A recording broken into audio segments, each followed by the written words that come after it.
Year 2284 Galactic Council Headquarters, Nova Cross. The air in the council chamber was thick with tension. The luminescent dome overhead cast a cold, sterile light upon the assembly of beings, each representing one of the Galactic Council's member species. They had convened to discuss the latest threat to galactic peace, a pirate fleet that had been wreaking havoc on trade routes. But there was an undercurrent of unease that had little to do with piracy. At the center of the chamber, in the seat reserved for the human representative, Ambassador Natalia Reyes sat with a composed, inscrutable expression. She was a slender woman, her presence almost understated compared to the more physically imposing members of the council. But there was something in her gaze, a quiet confidence, that made her stand out even among the most powerful beings in the galaxy. The current speaker, a towering reptilian from the Vorthax Dominion, slammed his clawed hand down on the table, the sound echoing through the chamber. His scales glinted under the light, a deep emerald that matched the intensity in his eyes. "Humans," the Vorthax growled, his voice a rumble of barely contained fury. "You have been silent for too long. We know your kind has been amassing resources far beyond what is necessary for defense. You claim it is for peaceful exploration, but we know better." A murmur of agreement rippled through the assembly. The council members, representing over a dozen different species, turned their attention to Ambassador Reyes. For years, humans had been the subject of suspicion and scrutiny within the Galactic Council. Though relatively new to the interstellar community, humanity had advanced rapidly, securing alliances and territories with a speed that many found unsettling. Ambassador Reyes stood slowly, her movements deliberate. She adjusted her diplomatic robe, a deep navy blue that contrasted sharply with her pale skin. Her eyes scanned the room, meeting the gaze of each representative in turn. There was no fear, no hesitation. "Esteemed members of the council," she began, her voice calm and measured, "I understand your concerns. Humanity has indeed grown swiftly since we were first invited to join this great assembly. But our intentions have always been transparent. Our focus has been on securing peace and prosperity, not only for ourselves but for all species within this galaxy." A holographic display flickered to life in the center of the chamber, showing images of Earth cities, bustling with activity, and human ships traversing the stars. Reyes continued, "As you can see, our efforts have been directed toward improving the quality of life, advancing scientific knowledge, and fostering cooperation among species. Our technological advancements are a natural result of our drive to explore and understand the universe." The Vorthax representative hissed in disdain. "Your words are as hollow as your promises, human. We have reports intelligence gathered from reliable sources that suggest otherwise. We know of your secret warship." The chamber fell silent. All eyes were on Reyes, waiting for her response. She didn't flinch. Instead, she smiled, a small, almost imperceptible smile that didn't reach her eyes. "I see," Reyes said softly, her tone carrying a hint of amusement.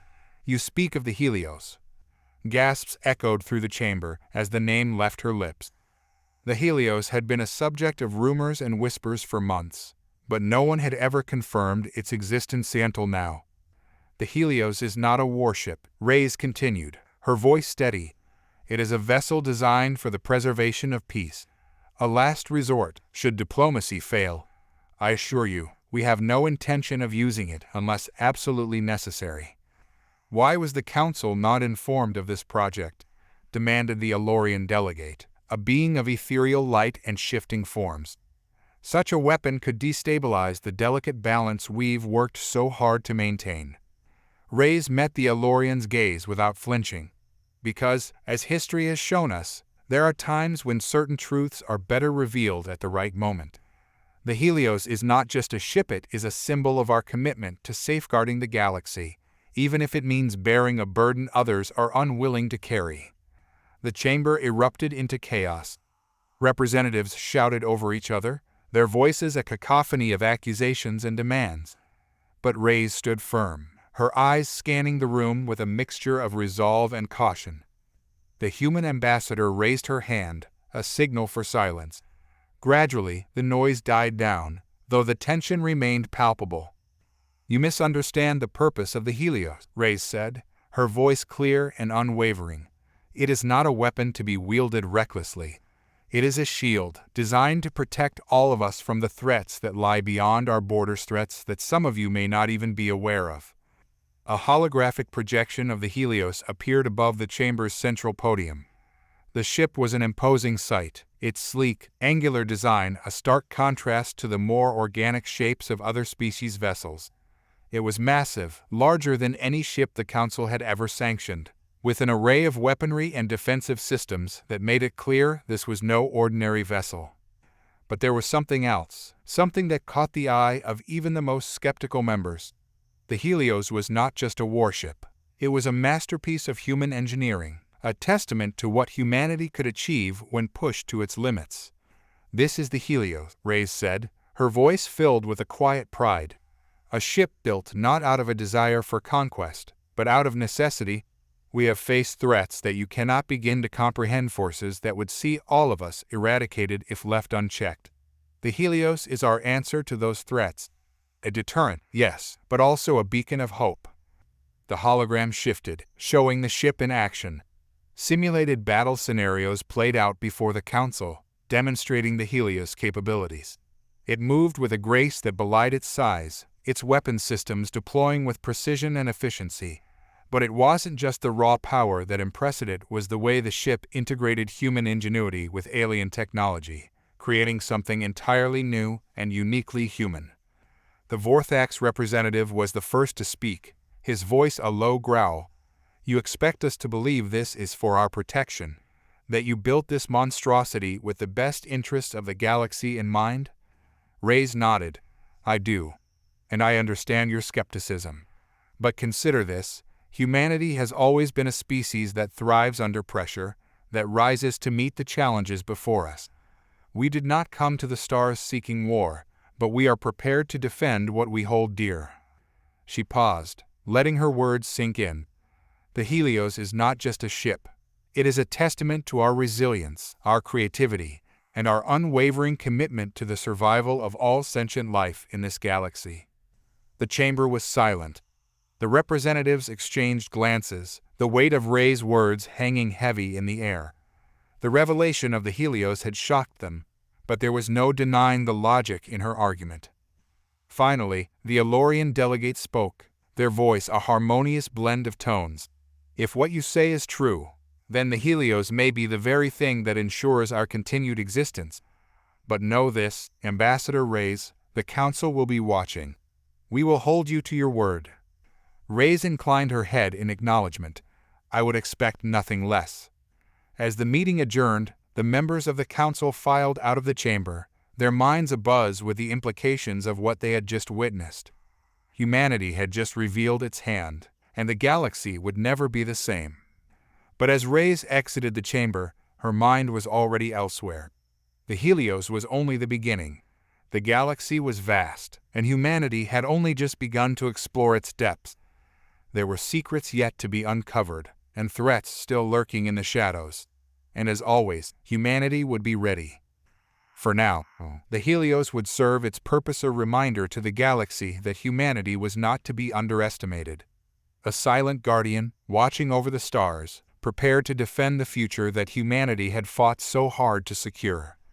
As the ambassador walked down the grand corridor leading away from the council chambers, her thoughts turned to the crew of the Helios, those few who had been entrusted with the ship's true mission.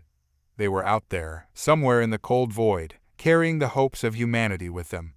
Reyes knew that the galaxy would not wait long to test the limits of the Helios, and when that time came, the ship would not stand alone. With a final glance back at the chamber doors, Reyes allowed herself a small, private smile. The game had changed, and humanity was no longer just another player. They were a force to be reckoned with, a force that would shape the future of the galaxy in ways the Council could only begin to imagine. And the Helios was the key to it all.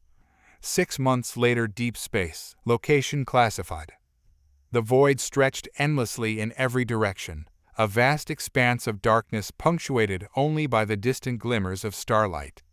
Here, in the uncharted regions of space, far from the prying eyes of the Galactic Council, The Helios floated like a phantom, a solitary behemoth, silent and still.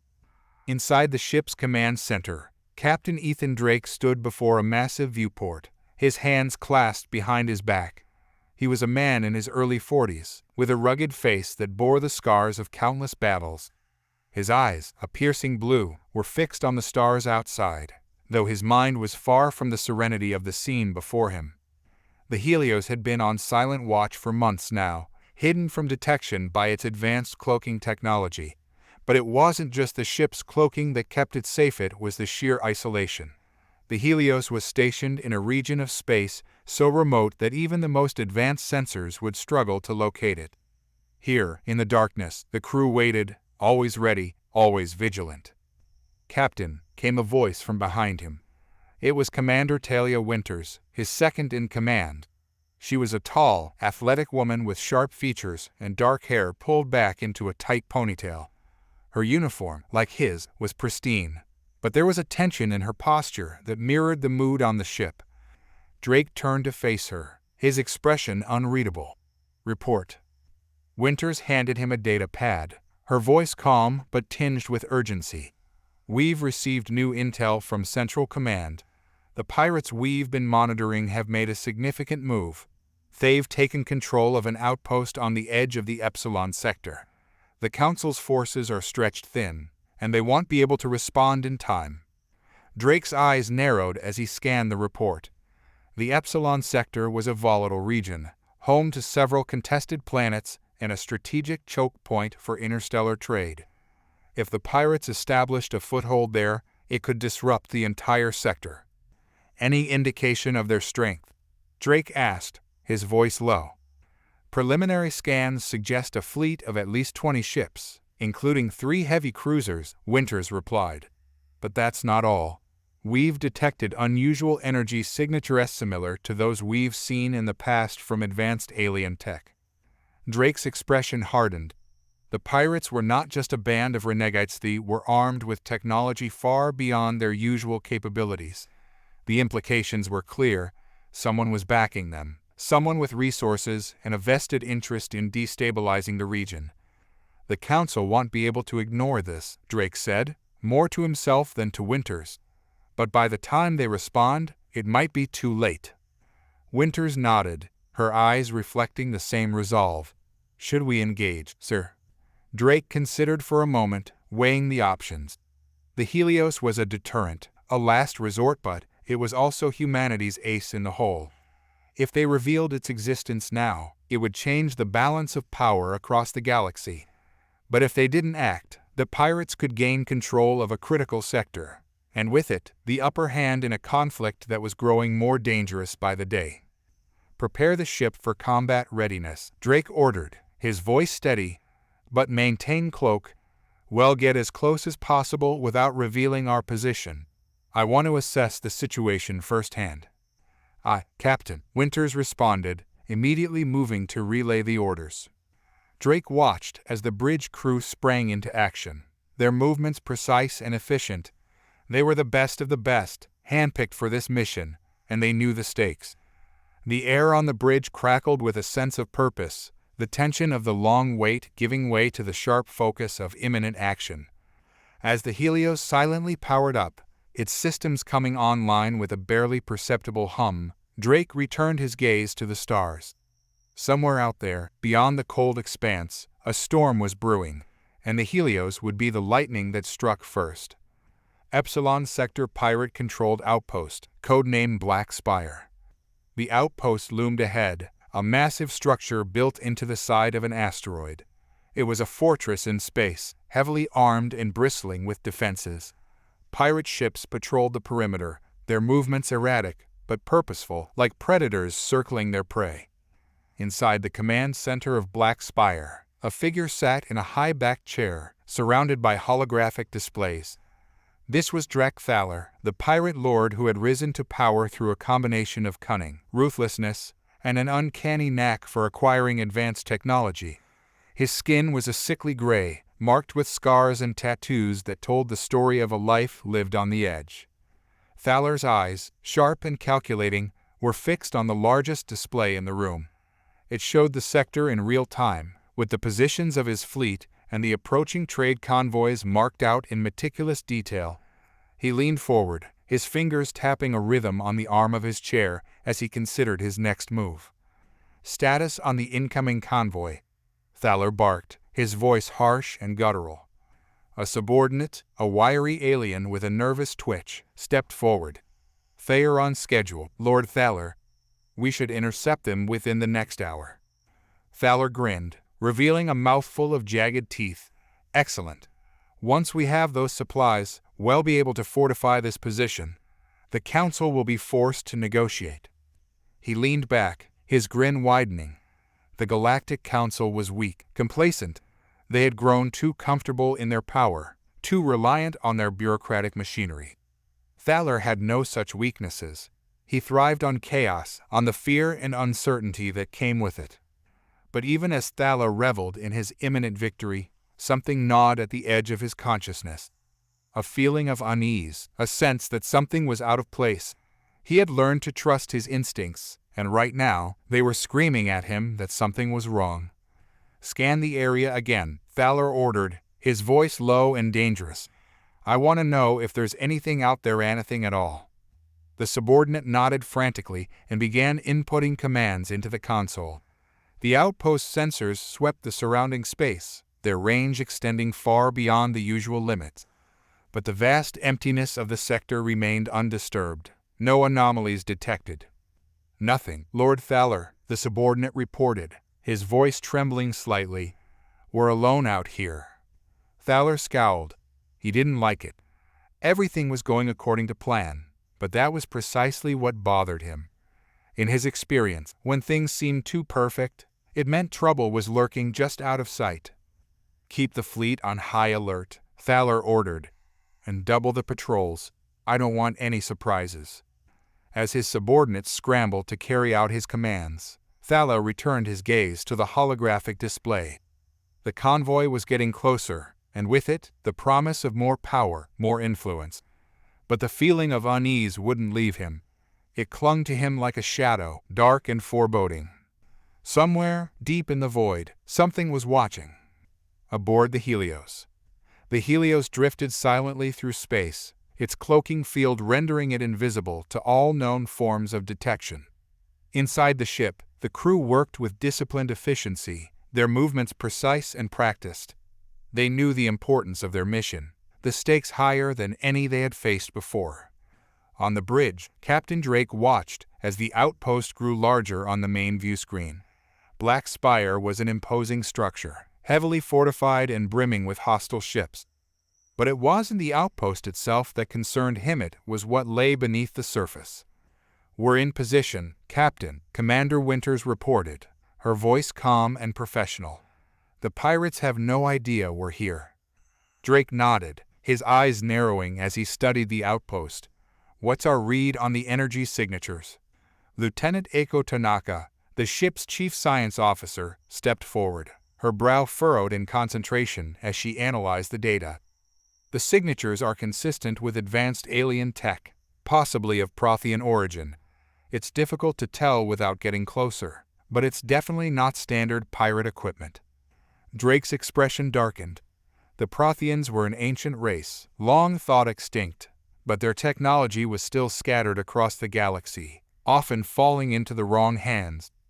If the pirates had access to Prothean tech, it could explain their recent surge in power. "Options?" Drake asked, his voice cutting through the tension on the bridge. "We could launch a surgical strike," Winters suggested, her tone measured. "Take out the outpost's main defenses and cripple their fleet before they know what hit them." Drake considered the proposal. It was a risky move, one that could potentially expose the Helios to detection, but it was also the most direct way to neutralize the threat. "We need to know what we're dealing with," Drake said finally. "Prepare a recon team. I want eyes on that tech before we make any moves." Winters nodded, immediately moving to assemble the team. As she did, Drake turned back to the viewport, his mind racing with the possibilities. The galaxy was a dangerous place, full of unknowns and hidden threats. The Helios was humanity's shield, But it was also a sort of weapon that could change the course of history. And today, they were about to put it to the test. Black Spire Outpost. The recon team moved silently through the dark corridors of the outpost, their movements fluid and precise. Clad in advanced stealth suits, they were nearly invisible to the naked eye, their forms blending seamlessly with the shadows. At the head of the team was Lieutenant Marcus Kane, a seasoned operative with years of experience in deep cover operations. His sharp eyes scanned every corner, every crevice, his senses honed to a razor's edge. Behind him, the rest of the team followed, their weapons at the ready. They had entered the outpost through a maintenance hatch, bypassing the main security grid. Now, as they approached the central control room, Kane signaled for the team to halt. He tapped a few commands into his wrist-mounted device, bringing up a holographic map of the facility. "We're close," Kane whispered, his voice barely audible over the team's comms. "The control room is just ahead. We'll get a better look at their systems from there." The team advanced cautiously, their movements synchronized. The outpost was eerily quiet, the only sound the faint hum of machinery. It was as if the entire facility was holding its breath, waiting for something to happen. When they reached the control room, Kane held up a hand, signaling the team to stop. He crouched down, peering around the corner to assess the situation. The room was dimly lit, with banks of consoles lining the walls. A single guard stood watch, his back to the door. Kane's hand moved swiftly, signaling one of his team members to take out the guard. A silent shot from a suppressed pistol dropped the pirate where he stood, his body crumpling to the floor without a sound. The team moved in, securing the room with practiced efficiency. Kane approached the main console, his fingers flying over the controls as he accessed the outpost systems. What he found made his blood run cold. "Captain," Kane whispered into his comms, his voice tight with tension. "We've got a problem. The pirates, they are not just sitting on Prothean tech. They are building something with it. Something big." Drake's voice crackled over the comms, calm but with an edge of urgency. "What are we looking at, Lieutenant?" Kane brought up a schematic on the console's display, his eyes narrowing as he studied the intricate design. "It's a weapon, sir. Some kind of hybrid between Prothean and human technology.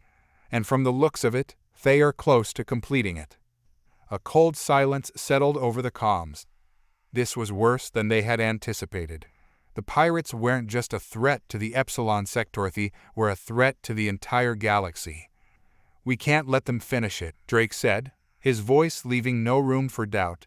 "Prepare to sabotage their systems. We'll take out the outpost from within, then move in with the Helios to finish the job." Kane nodded, his resolve hardening. "Understood, sir. We'll take care of it." As he and his team began planting charges on the critical systems, Kane couldn't shake the feeling that they were on the edge of something far bigger than any of them had imagined. The Helios was humanity's greatest weapon, but even it might not be enough to stop what was coming. The galaxy was about to learn just how far humanity was willing to go to protect its future. And so was the rest of the Council. Black Spire outpost deep within the pirate stronghold. The shadows within the outpost seemed to grow darker as Lieutenant Marcus Kane and his recon team made their way deeper into the heart of Black Spire. The air was thick with tension, every step laden with the knowledge that they were walking through the enemy's most fortified stronghold. The only light came from the dim emergency bulbs lining the walls, casting an eerie red glow that did little to dispel the oppressive atmosphere. Kane's senses were on high alert, his every instinct screaming that they were being watched. His eyes flicked from corner to corner, searching for any sign of movement.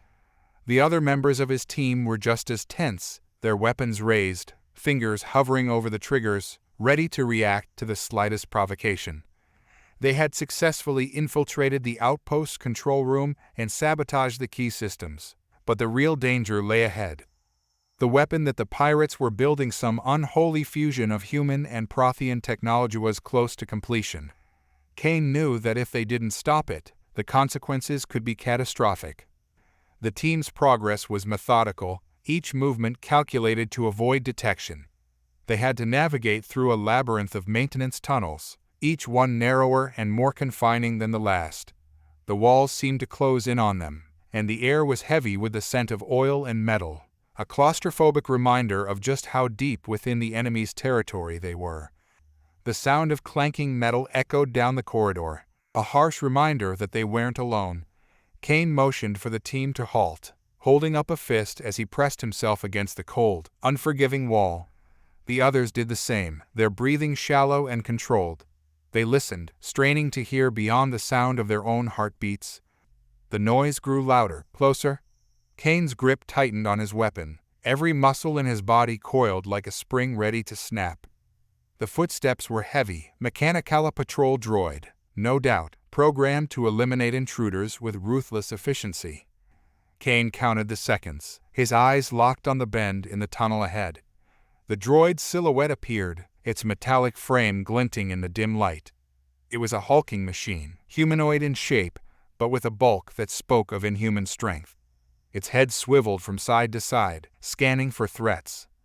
Kane's breath hitched, but he remained perfectly still. The droid paused for a moment, its sensors sweeping the area. Then, as if satisfied, it continued on its way, the clanking of its footsteps gradually fading into the distance. He exhaled slowly, allowing the tension in his body to ease just slightly. The team resumed their advance, moving with even greater caution now. Kane knew they couldn't afford to make a single mistake-on wrong move, and the entire mission could be compromised. Finally, after what felt like hours of creeping through the shadows, they reached their destination, a massive chamber deep within the asteroid, far from the prying eyes of the outside world. The chamber was filled with machine-towering structures of metal and glass, interconnected by a web of cables and conduits that pulsed with an eerie, blue light. The hum of power filled the air, a constant, low vibration that set their teeth on edge. And there, at the center of it all, stood the weapon. It was a monstrosity, unlike anything Kane had ever seen. A twisted amalgamation of human and alien technology. It looked like something out of a nightmare. Its core was a massive, glowing orb of energy, surrounded by an intricate lattice of Prothean metal and human engineering. The sheer scale of it was daunting, towering over them like some ancient god of destruction. Kane's stomach churned as he took in the sight. This was more than just a weapon, it was an abomination, a creation that defied the natural order. The pirates had harnessed the power of a long-dead civilization and twisted it into something that could bring the galaxy to its knees. "We need to destroy it," Kane muttered, his voice tight with urgency. Now.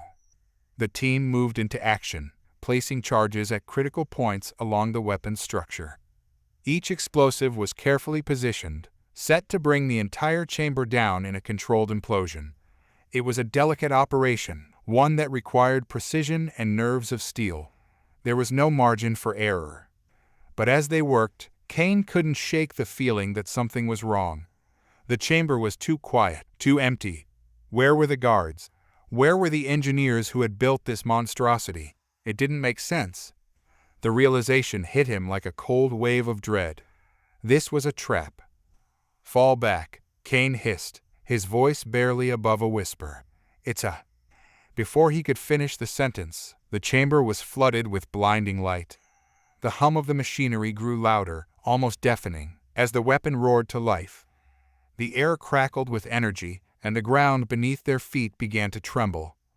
A massive force field snapped into place around the weapon, trapping the charges inside but preventing them from detonating. The team was caught in the open, with nowhere to hide. And then, from the shadows, they emerged pirates, dozens of them, armed to the teeth and grinning like predators who had just cornered their prey. At their head was Drek Thaler, the pirate lord himself. He stepped forward, his sickly gray skin gleaming in the harsh light, a cruel smile twisting his lips. Well, Thaler drawled, his voice dripping with mockery. "What do we have here? Humans, thinking they can outsmart me. How quaint."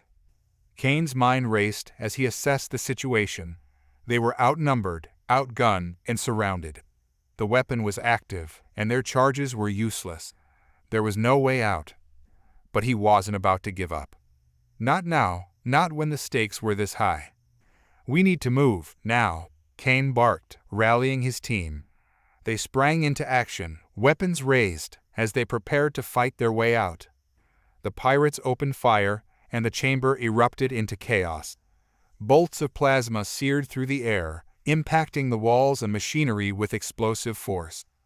The team returned fire, taking down several pirates with precision shots, but the odds were overwhelming. Kane ducked behind a console, his heart pounding in his chest.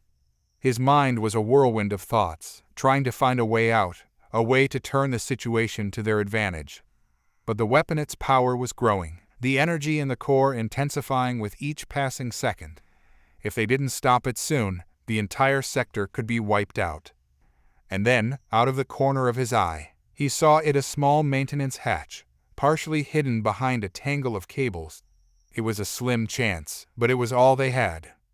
"This way," Kane shouted, motioning for the team to follow him. He sprinted towards the hatch, dodging plasma fire as he went. The others followed, covering each other as they moved. Kane reached the hatch and wrenched it open. It led into a narrow crawlspace, barely wide enough to fit a person. But it would take them away from the main chamber, away from the pirates and the weapon. One by one, the team squeezed through the hatch, the sound of battle fading behind them.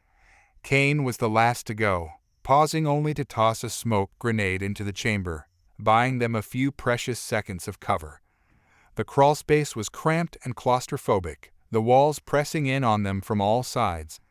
The air was thick with dust, and the only light came from the small headlamps mounted on their helmets.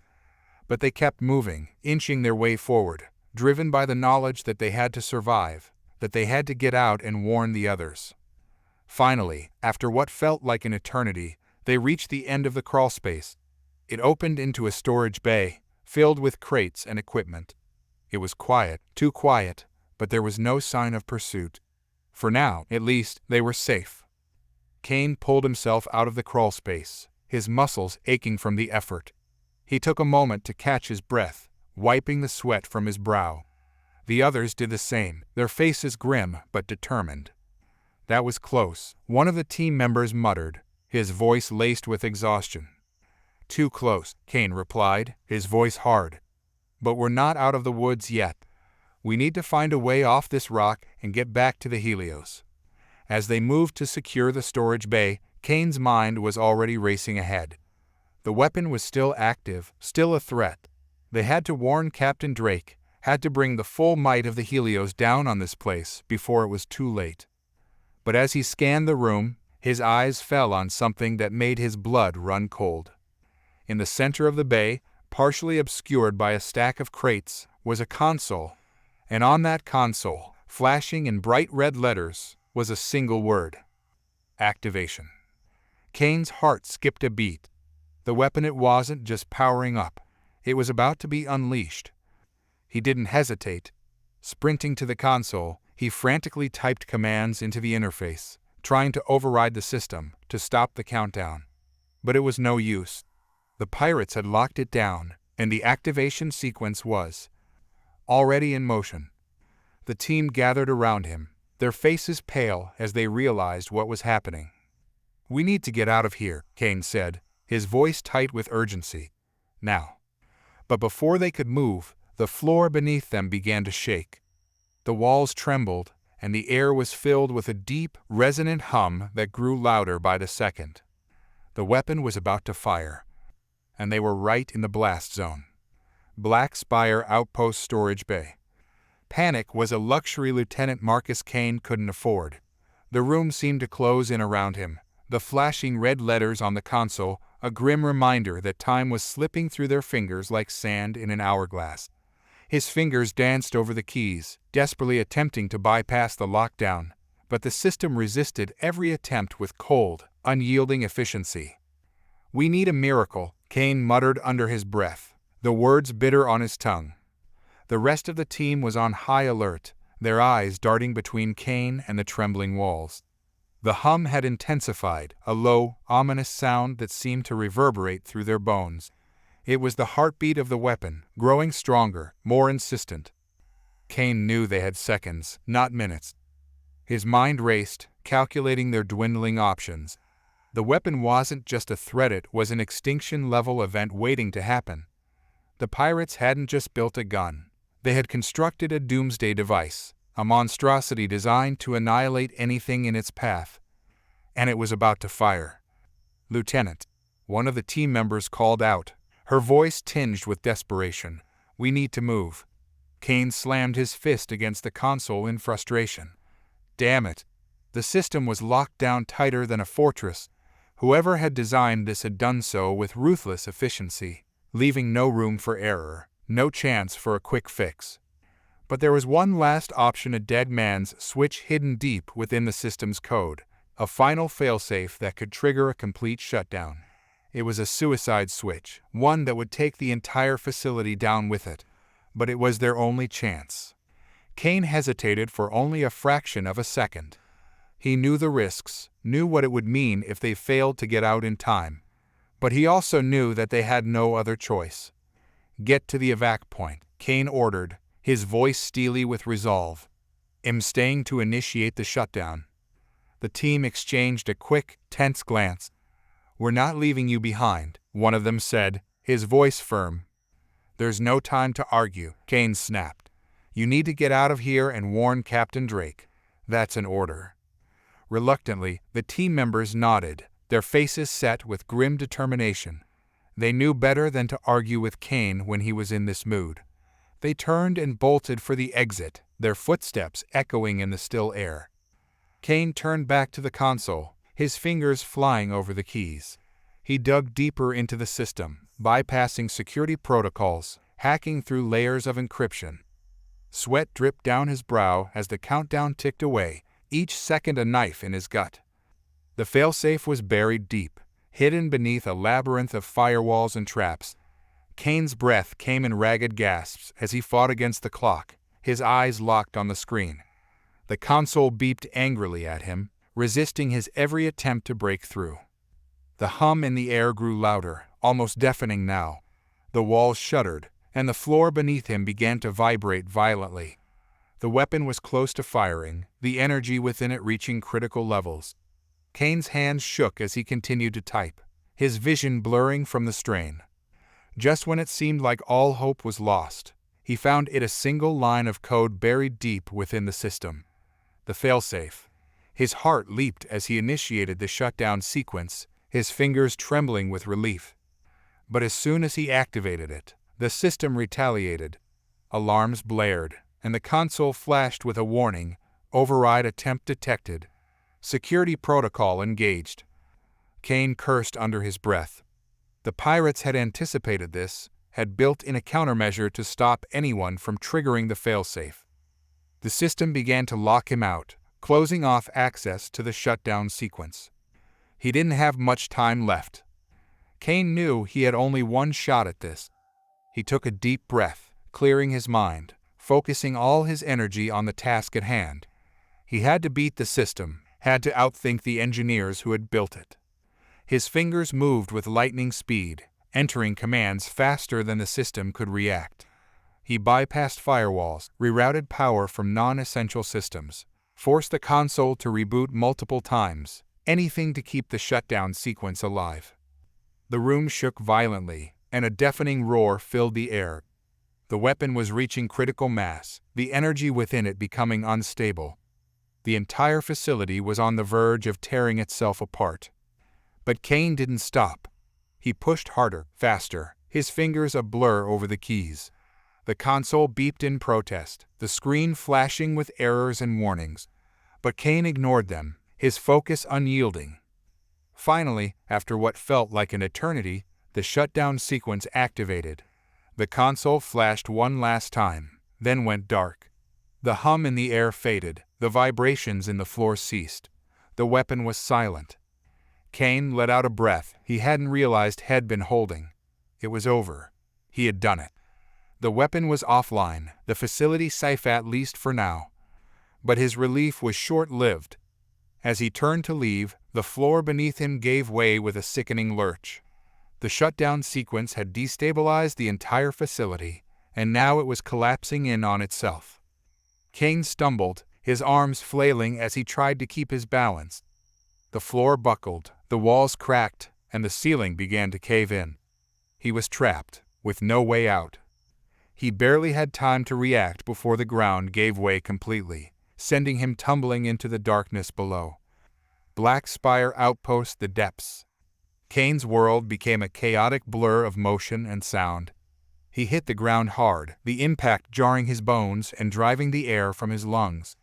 Dust and debris rained down around him, the noise deafening as the facility crumbled above. For a moment, he lay still, his body aching from the fall. Pain radiated through his chest, and his vision swam with black spots. But he forced himself to move, to get up, to keep fighting. He couldn't afford to die here, not when so much was at stake. Groaning, he pushed himself to his feet. The room around him was barely recognizable, the once pristine walls now twisted and broken, the floor a jagged landscape of shattered metal and stone. Sparks flew from severed cables, and the smell of burning circuitry filled the air. He coughed, the dust choking his lungs, but he kept moving. His head throbbed with pain, his limbs heavy and sluggish, but he couldn't stop. He had to find a way out, had to get back to his team, had to warn the Helios. But the room was a maze of destruction, and every path seemed to lead to a dead end. He stumbled through the debris, his movements growing more frantic as the seconds ticked away. The air was thick with heat and smoke, making it harder to breathe. And then, through the haze of dust and smoke, he saw it a glimmer of light, faint but unmistakable. It was coming from a gap in the wall, barely wide enough for him to squeeze through. Hope surged through him, giving him the strength to push forward. He reached the gap, his hands trembling as he pulled himself through the narrow opening. It was a tight squeeze, the jagged edges of the metal scraping against his skin, but he forced his way through. On the other side, he found himself in a narrow tunnel, dimly lit by emergency lights. The air was cooler here, cleaner, and he took a moment to catch his breath, to steady his shaking hands. But he couldn't rest for long. The facility was still collapsing, the rumble of destruction growing louder with each passing second. He had to keep moving, had to find a way out before it was too late. He stumbled down the tunnel, his steps unsteady, his body battered and bruised. The walls shuddered around him, dust falling from the ceiling in thick clouds. The ground shook beneath his feet, making it difficult to keep his balance. But he kept moving, driven by sheer willpower. The tunnel twisted and turned, leading him deeper into the facility, away from the collapsing ruins above. He didn't know where he was going, but he had no other choice. He had to keep moving. Finally, after what felt like hours of stumbling through the darkness, he saw a door at the end of the tunnel, half open and barely hanging on its hinges. Beyond it, he could see the faint glow of sunlight. Freedom. Kane's heart leaped with hope. He pushed himself harder, his legs burning with pain as he forced them to keep moving. He reached the door, his hands trembling as he shoved it open. On the other side was a small, narrow ledge, barely wide enough to stand on. Beyond it, a sheer drop into the abyss below. But in the distance, he could see the expanse of space, the stars twinkling in the void. And there, on the horizon, he saw its Helios, its massive silhouette unmistakable against the backdrop of space. Relief flooded through him, but it was quickly replaced by a cold realization. He was still trapped, with no way to reach the Helios. The ledge was too narrow to maneuver, and the drop was too far to survive. His mind raced, searching for a solution. The Helios was close, but not close enough. There had to be a way to signal them, to let them know he was still alive. And then he remembered the comms device in his pocket. It was damaged, barely functional, but it was his only chance. He fumbled with it, his hands shaking as he tried to get it working. The screen flickered to life, the signal weak, but still there. "This is Lieutenant Kane," he said, his voice hoarse and barely audible. "Trapped Black Spire need extraction over." He waited, his heart pounding in his chest, every second feeling like an eternity. The comms device crackled with static, and for a moment, he feared it hadn't gone through. But then, a voice broke through the static. "Lieutenant Kane, This is the Helios. We read you. Hold tight, extraction team is on the way. Over. Relief washed over him like a wave. He sank to the ground, his body finally giving in to exhaustion. He had done it. He had survived. But as he waited for the extraction team, a new thought occurred to him, a dark, unsettling realization. The weapon might be offline, but the threat wasn't over. The pirates were still out there, still a danger to the galaxy. And Kane knew that the Helios wasn't done fighting. They had won this battle, but the war was far from over. Black Spire Outpost exterior. The chill of space crept in through the gap in the door, sending a shiver down Lieutenant Marcus Kane's spine.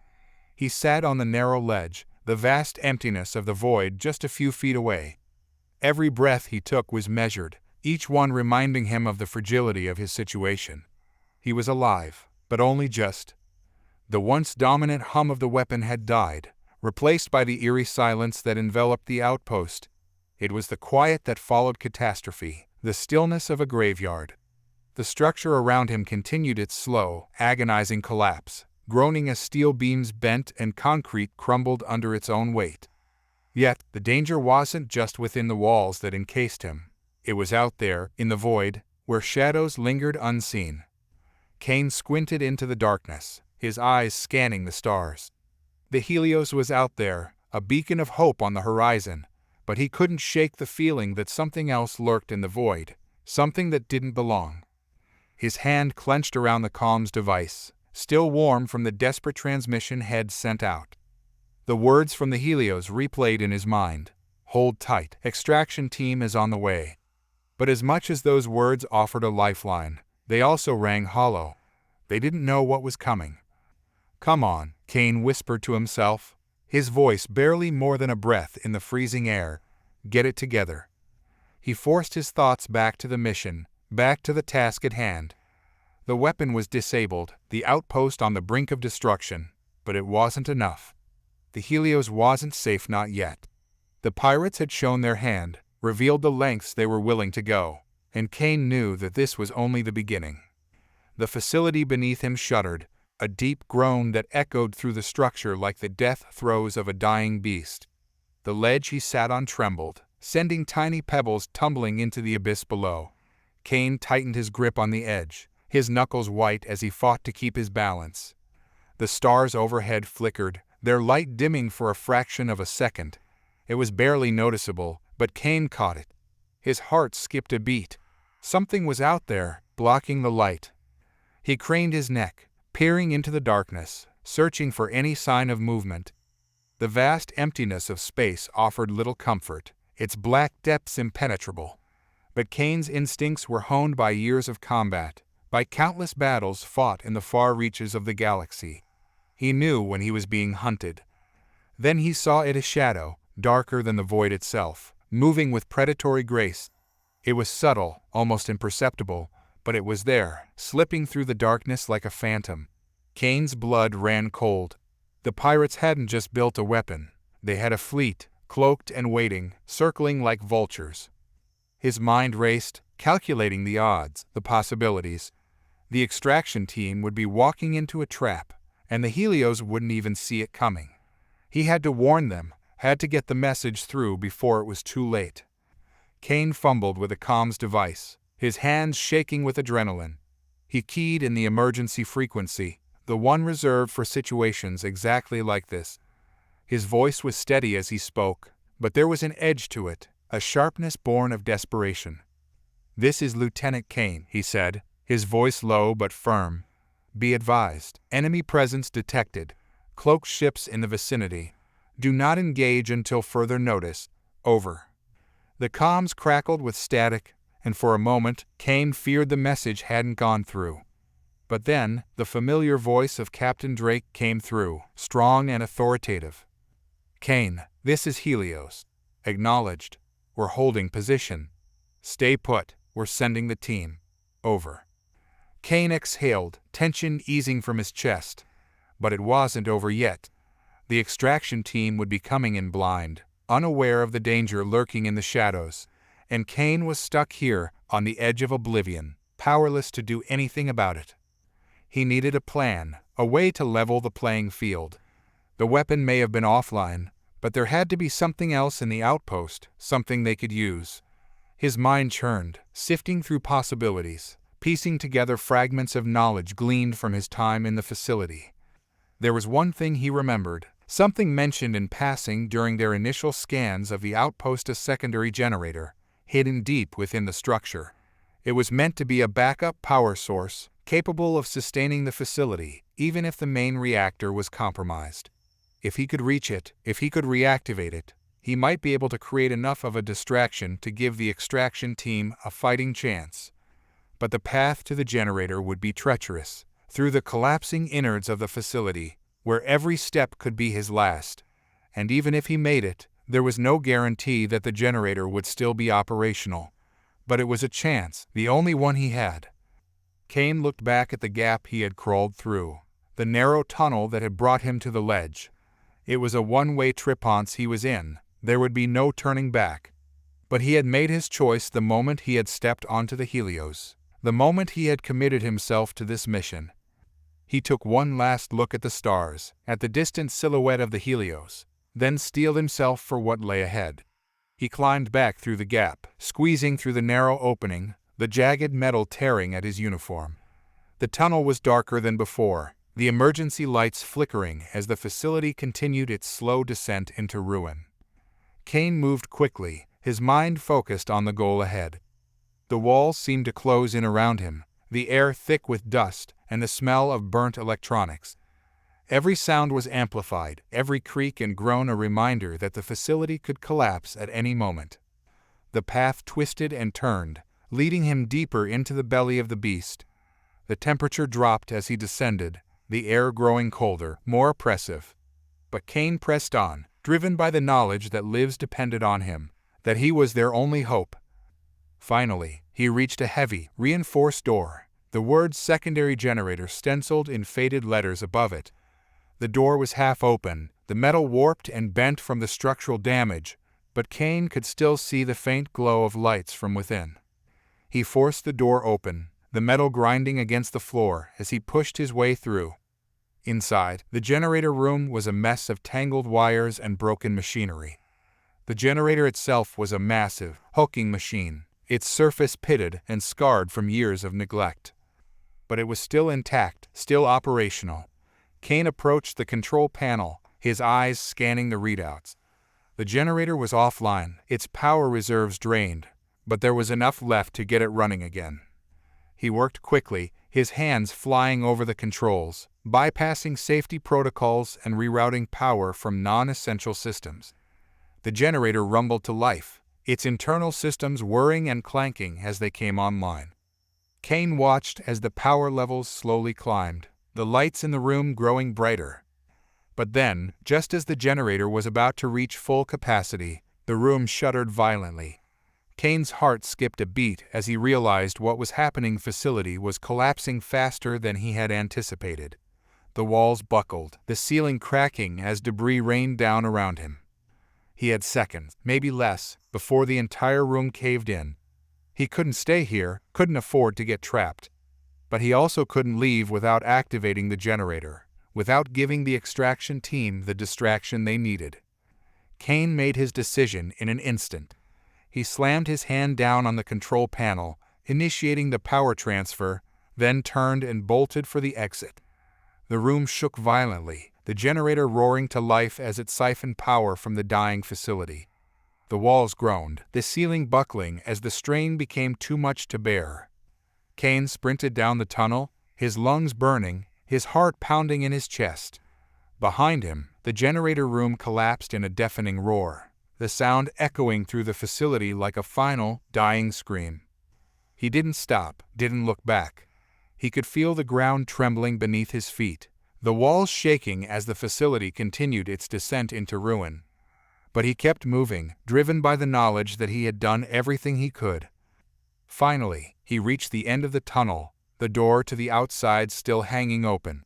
He burst through it, the cold air of the void hitting him like a slap in the face. He staggered onto the ledge, his breath coming in ragged gasps. But he wasn't alone. The shadows in the void had grown closer, their dark shapes now clearly visible against the stars.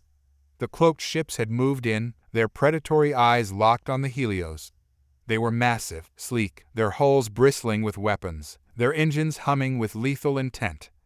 And then, without warning, they decloaked. The void exploded with light as the pirate fleet revealed itself, their ships shimmering into view like phantoms materializing from the darkness. There were dozens of them, sleek and deadly, their weapon systems glowing with ominous energy. The Helios was outnumbered and outgunned, but it was far from helpless.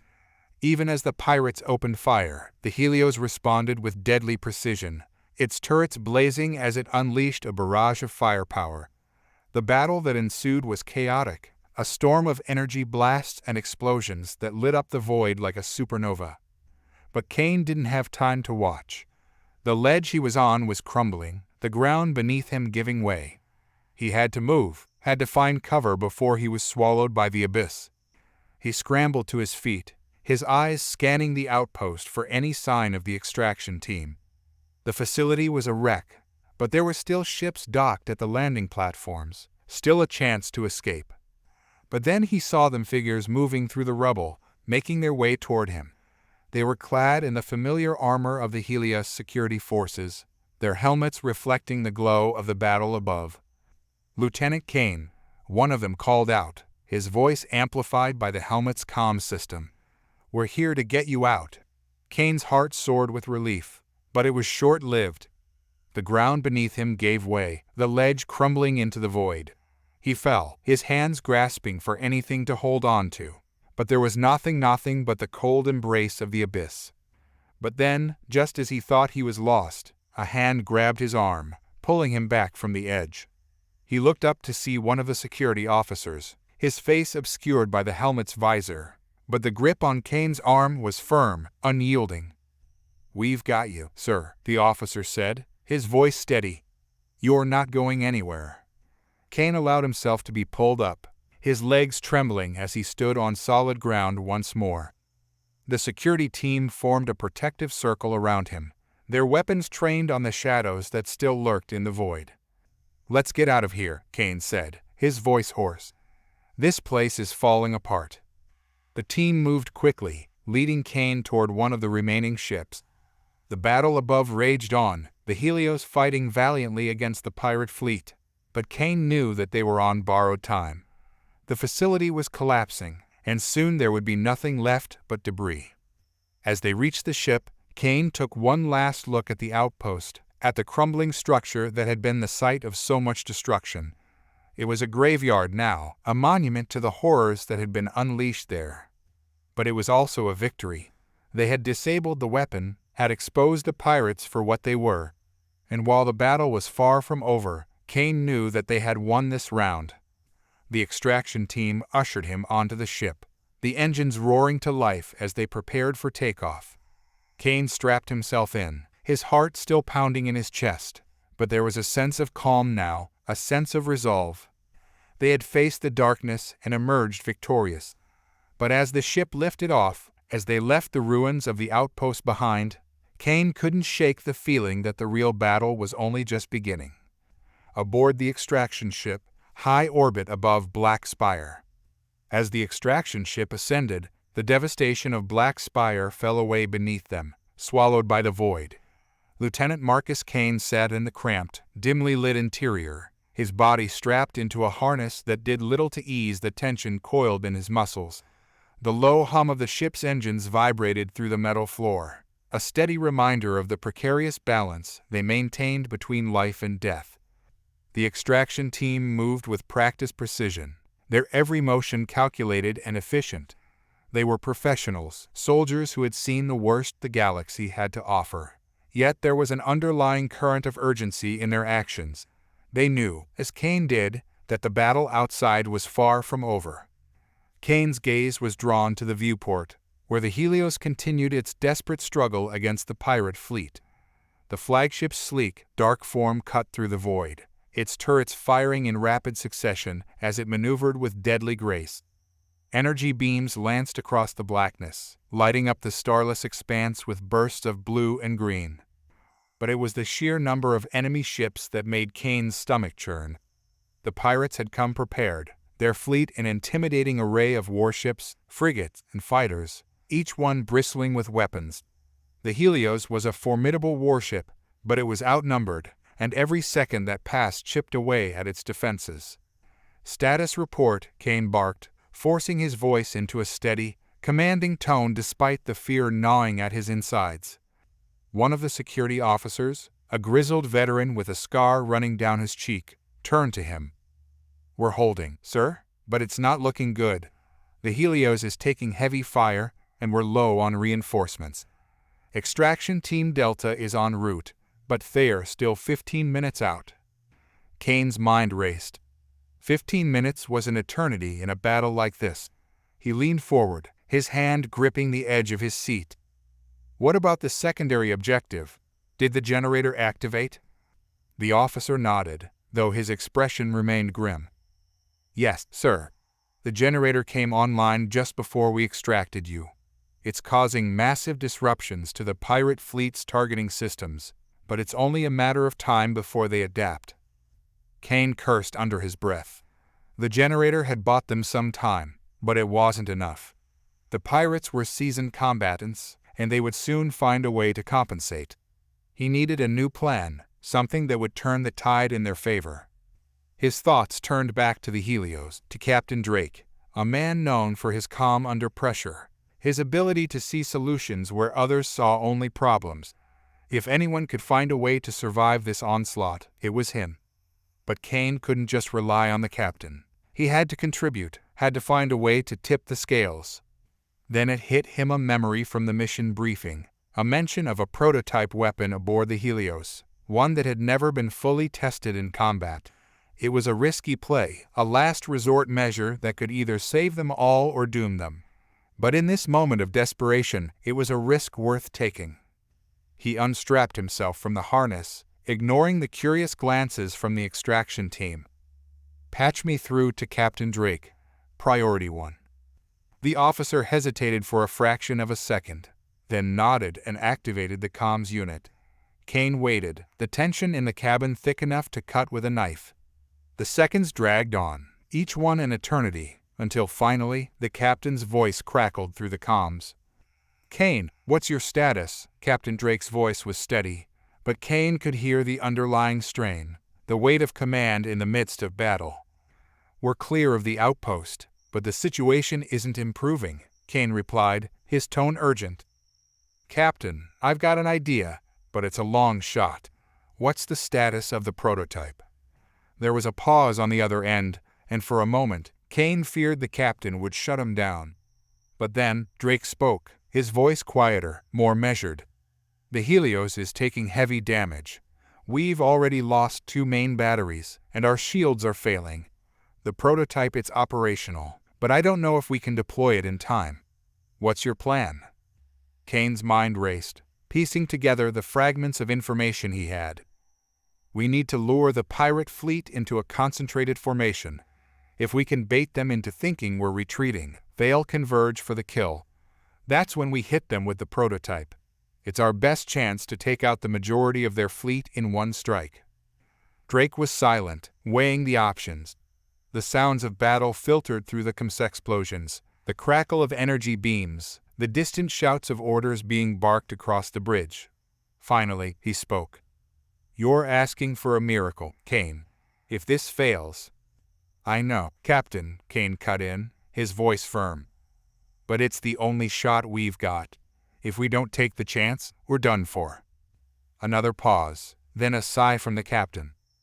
"All right. Well, make the preparations. Get ready to transmit coordinates for the bait point. And Kane, good luck." The comms went dead, and Kane slumped back in his seat, the adrenaline still coursing through his veins. The extraction team watched him, their expressions a mix of concern and determination. They were ready to follow him, to trust in the plan, but they were also acutely aware of the stakes. "Coordinates set," the officer with the scar reported, his voice tense. "We're transmitting now." Kane nodded, his eyes fixed on the viewport. Outside, the battle raged on, the Helios still holding its own, but barely. The pirate fleet was relentless, their ships darting through the void with deadly precision. But Kane could see it, the subtle shift in their formation as they began to respond to the Helios movements, drawn toward the trap he had set. "Come on," Kane whispered, his fists clenched. "Take the bait." The seconds dragged by, each one a lifetime. Then, as if in slow motion, the pirate fleet began to converge, their ships forming a loose sphere around the Helios, positioning themselves for what they believed would be the final strike. Kane's heart pounded in his chest, the tension almost unbearable. "Captain, now!" he shouted into the comms, his voice cracking with urgency. There was no immediate response, just the crackle of static. Then, in the distance, Kane saw it, a flash of light, brilliant and blinding, as the prototype weapon fired. The void seemed to ripple, the stars themselves warping as the energy beam lanced out, cutting through space like a knife. For a heartbeat, there was silence, the kind that only exists in the vacuum of space. And then, the pirate fleet erupted in a storm of fire and debris. The energy beam tore through their ships, obliterating everything in its path. The void was filled with the dying light of a dozen explosions, the remains of the pirate fleet reduced to smoldering wreckage. Kane watched in stunned silence as the battle came to an abrupt end. The Helios hung in the void, battered but victorious, its hull scorched and pockmarked but still intact. The pirate fleet was gone, their ships nothing more than drifting scrap. The comms crackled to life, and Captain Drake's voice came through, tinged with exhaustion, but also with a note of triumph. "We did it, Kane. The prototype worked." Kane exhaled a breath he didn't know had been holding, the weight of the battle finally lifting from his shoulders. They had won against all odds, but the cost had been high. The Helios was damaged, and the loss of life had been severe. As the extraction ship moved to dock with the Helios, Kane looked out at the wreckage, at the twisted remains of what had once been a formidable fleet. The price of victory was steep, but it had bought them a chance zone that they would have to make the most of. But as they approached the docking bay, Kane couldn't shake the feeling that this was just the beginning. The pirates had been defeated, but the war was far from over. The galaxy was still a dangerous place, and humanity had just made a powerful enemy. Kane knew that the battles to come would be even harder, the stakes even higher. But for now, they had won a reprieve, a moment of respite in the storm, and Kane would make sure that moment wasn't wasted. The extraction ship docked with the Helios, the airlock hissing as it sealed. Kane unstrapped himself from his seat, his body aching from the strain of the battle. He followed the security team out, stepping into the familiar corridors of the flagship. Captain Drake was there to greet him, his expression one of grim satisfaction. "Lieutenant Kane," he said, nodding in acknowledgement. "You saved us out there. That was some damn fine work." Kane shook his head, his face solemn.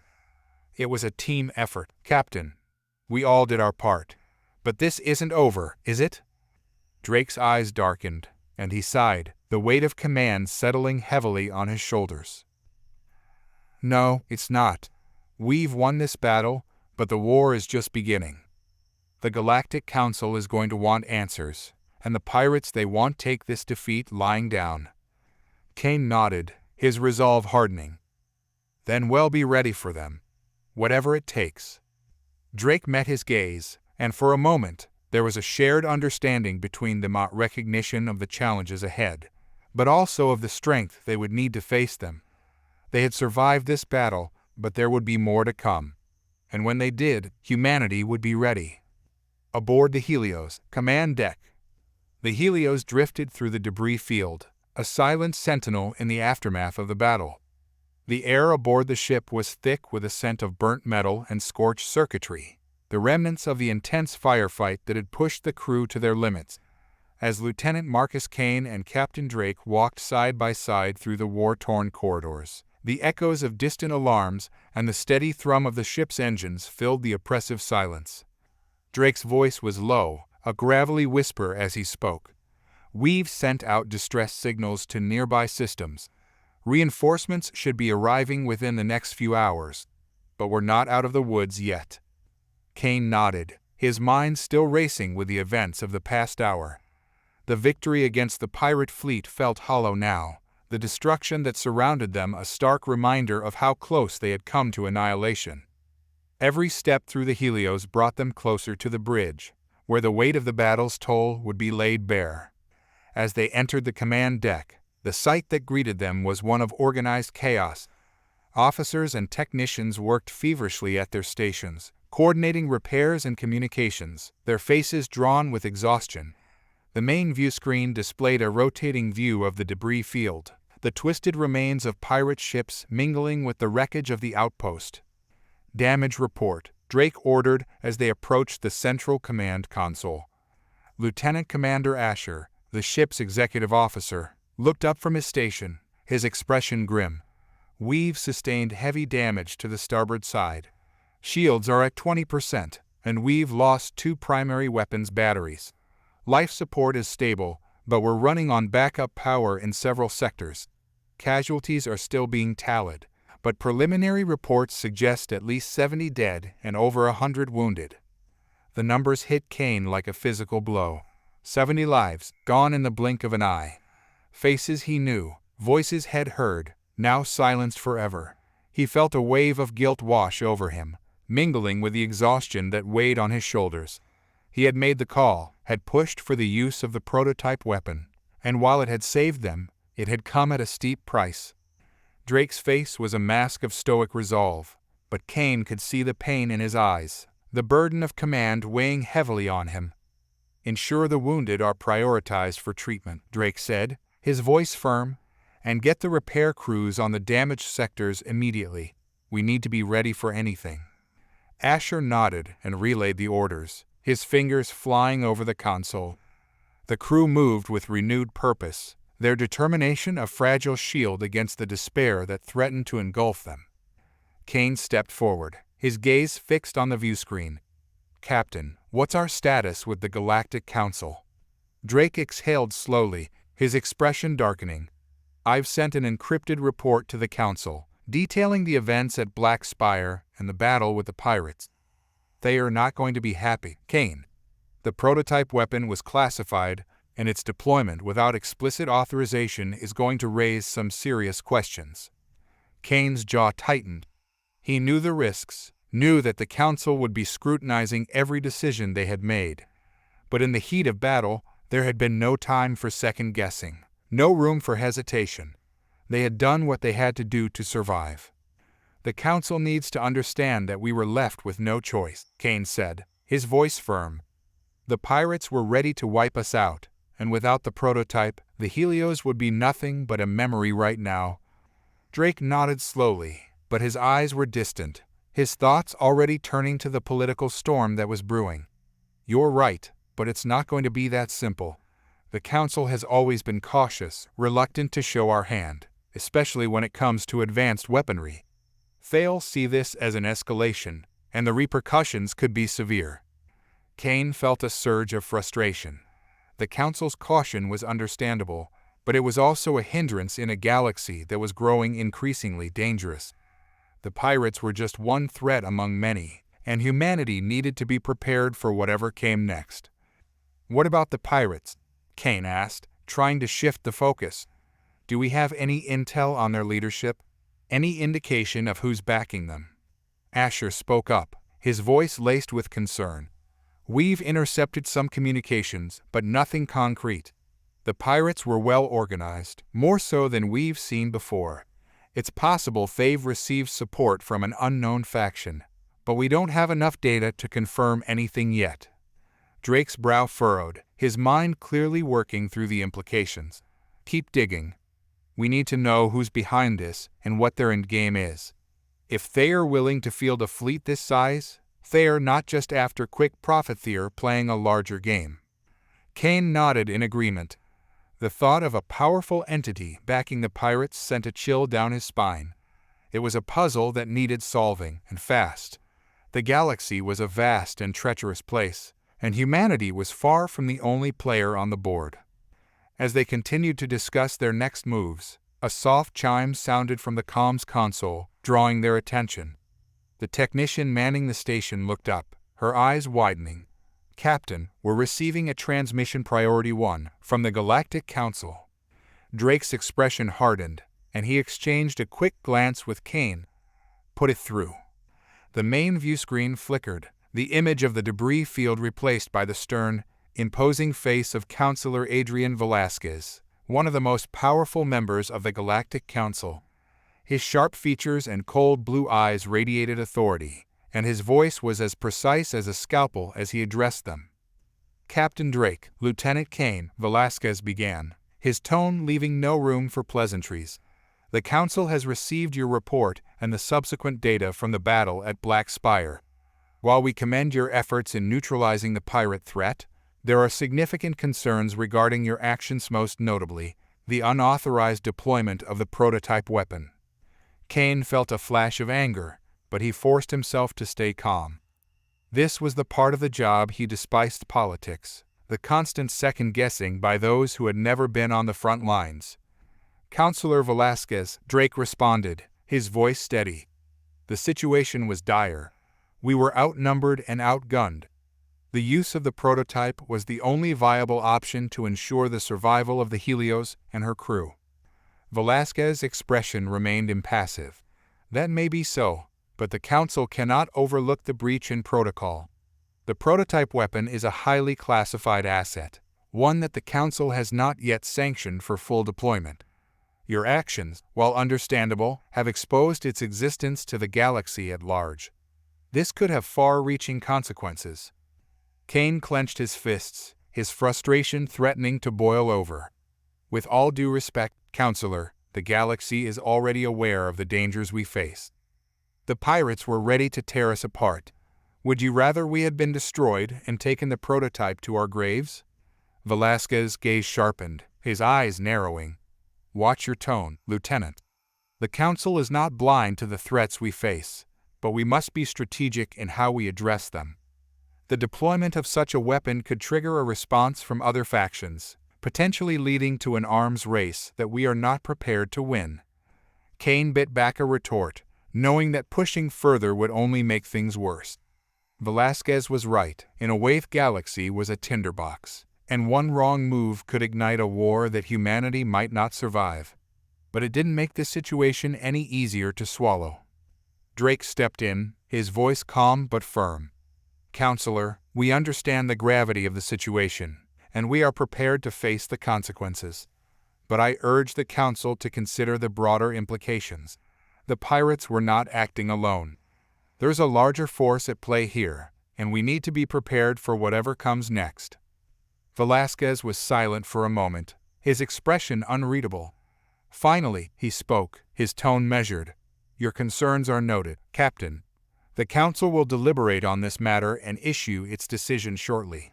In the meantime, you are to return to the nearest Alliance outpost for repairs and debriefing. Do not engage in any further hostilities unless absolutely necessary.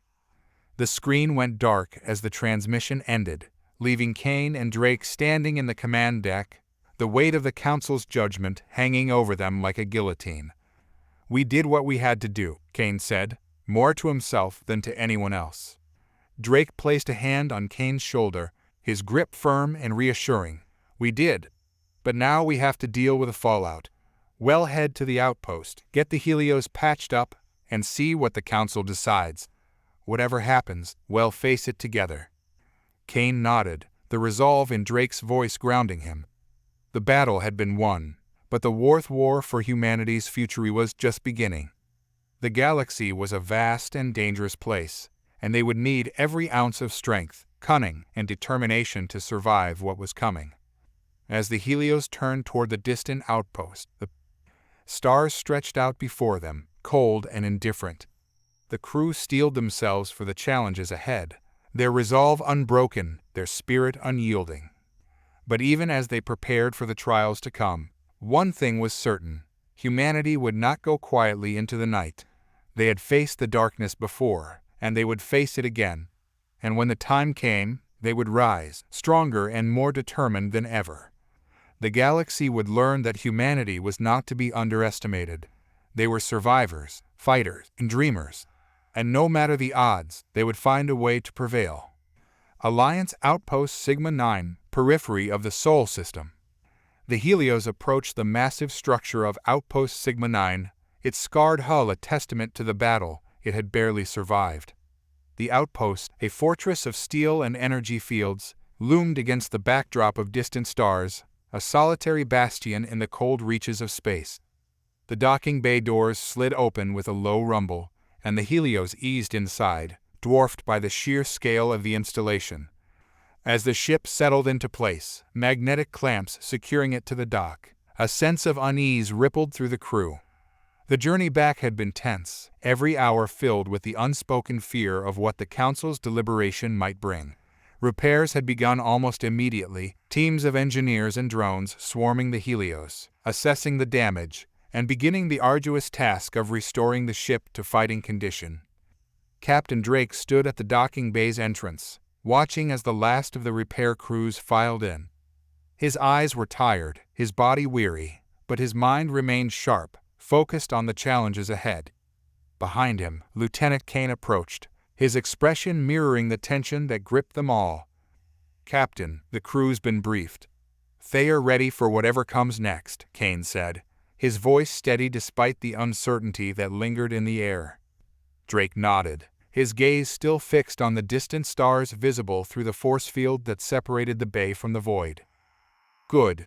We'll need every ounce of their resolve. The Council's decision could go either way, and we have to be prepared." Kane followed his captain's gaze, his thoughts drifting to the report they had received during their journey. The Galactic Council had been in session for hours, debating the implications of the battle at Black Spire and the use of the prototype weapon. The outcome was still unknown, and the waiting was wearing on everyone. "We did what we had to do," Kane said, echoing the sentiment that had become a mantra for them both. "The Council has to see that." "They do," Drake replied, finally turning to face Kane. "But they also have to think about the bigger picture. The galaxy is a volatile place, and the last thing they want is to trigger a conflict that could spiral out of control." Kane clenched his fists, the frustration of their situation gnawing at him. "We didn't start this, Captain. The pirates came for us, and we responded. If the Council can't see that—" "They see it," Drake interrupted, his voice calm but firm. "But they have to balance the needs of humanity with the risks of escalation. We're not the only ones out here, and the decisions we make don't just affect us, they affect the entire galaxy." Kane sighed, running a hand through his hair. "I know. It's just it feels like we're always fighting with one hand tied behind our backs." Drake's expression softened, a hint of sympathy in his eyes. "That's the burden of command, Kane.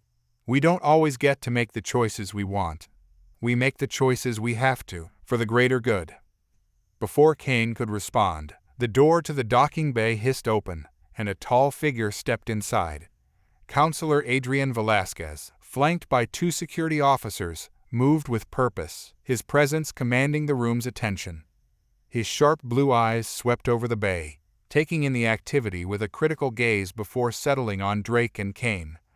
"Captain Drake, Lieutenant Kane," Velasquez greeted them, his tone clipped and businesslike. "The Council has reached a decision." Drake straightened, his expression unreadable as he met the counselor's gaze. "Counselor Velasquez, we're ready to hear it." Velasquez nodded, his face betraying nothing. "The Council acknowledges the gravity of the situation you faced at Black Spire. Your actions, while unconventional, were effective in neutralizing a significant threat. However, the unauthorized use of classified technology cannot be overlooked." Kane felt his heart sink, but he kept his composure, his eyes fixed on the counselor. "The Council has decided that while no formal disciplinary action will be taken, the Helios and her crew will be placed under direct oversight for the foreseeable future," Velasquez continued. "All future deployments of the prototype weapon will require explicit authorization from the Council. Additionally, you are to prioritize intelligence gathering on the pirate faction you encountered. The Council believes there may be more to this threat than we initially thought." Drake inclined his head, his expression carefully neutral. "Understood, Counselor." well comply with the Council's directives. Velasquez's gaze lingered on Drake, as if searching for any hint of dissent, before he finally nodded. Good. The Helios will remain at Sigma 9 for repairs and resupply.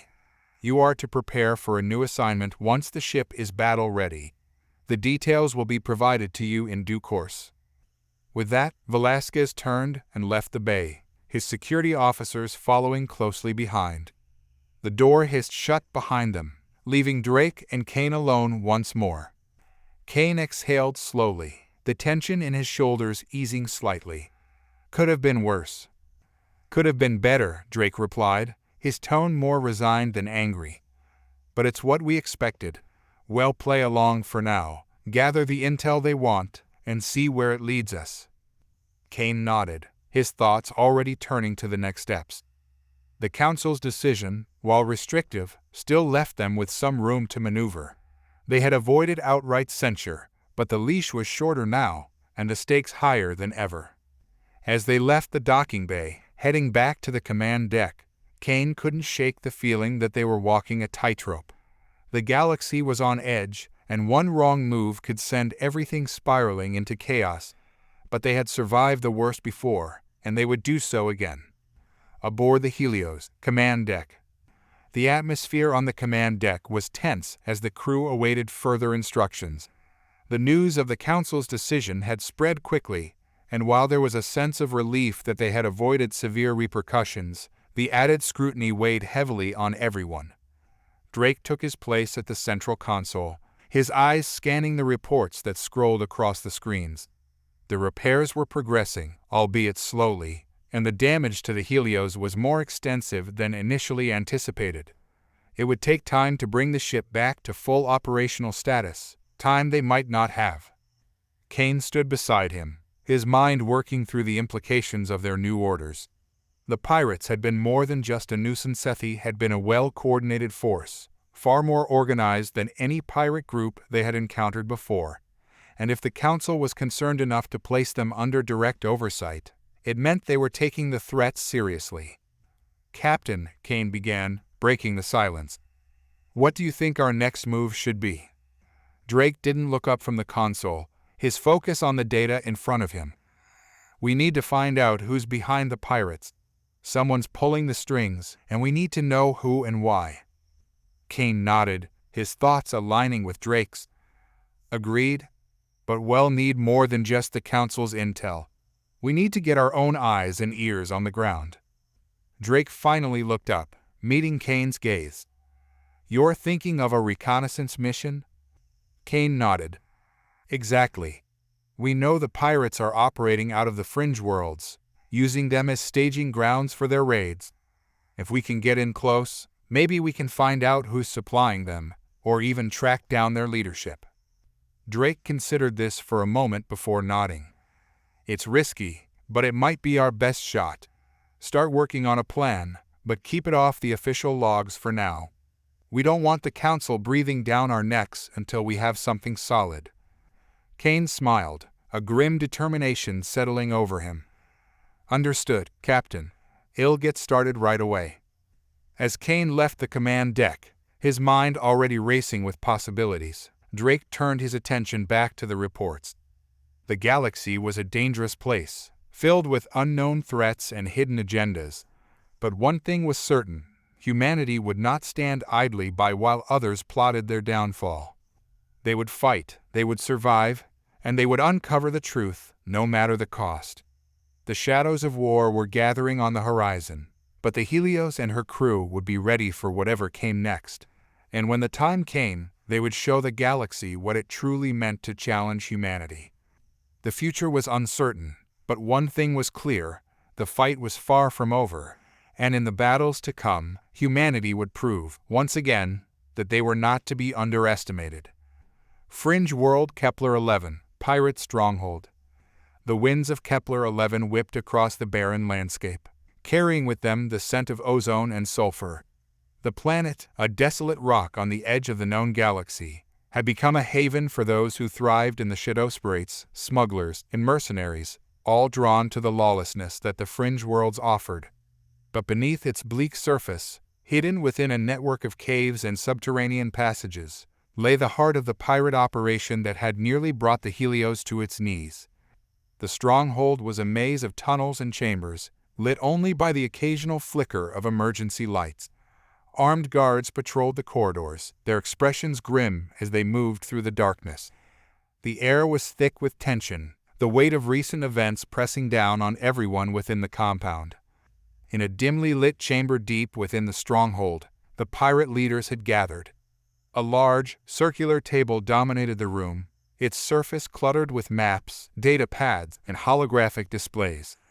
The faces around the table were a mix of species humans, Excal, Vantir, and Moral, united by a common goal: to undermine the Galactic Council and disrupt the fragile peace that held the galaxy together. At the head of the table sat Captain Mordak, a towering Excal with a reputation for ruthlessness.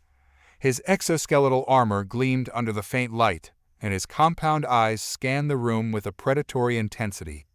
Beside him, a human woman named Serena, known for her tactical brilliance, adjusted the display on the table, bringing up a hologram of the Helios. "That ship is still operational," Mordak growled, his voice a low rumble that echoed through the chamber. "We should have destroyed it at Black Spire." Serena's expression was calm, unruffled by the Excal's anger. "We underestimated them," she admitted, her tone measured. "But they won't catch us off guard again.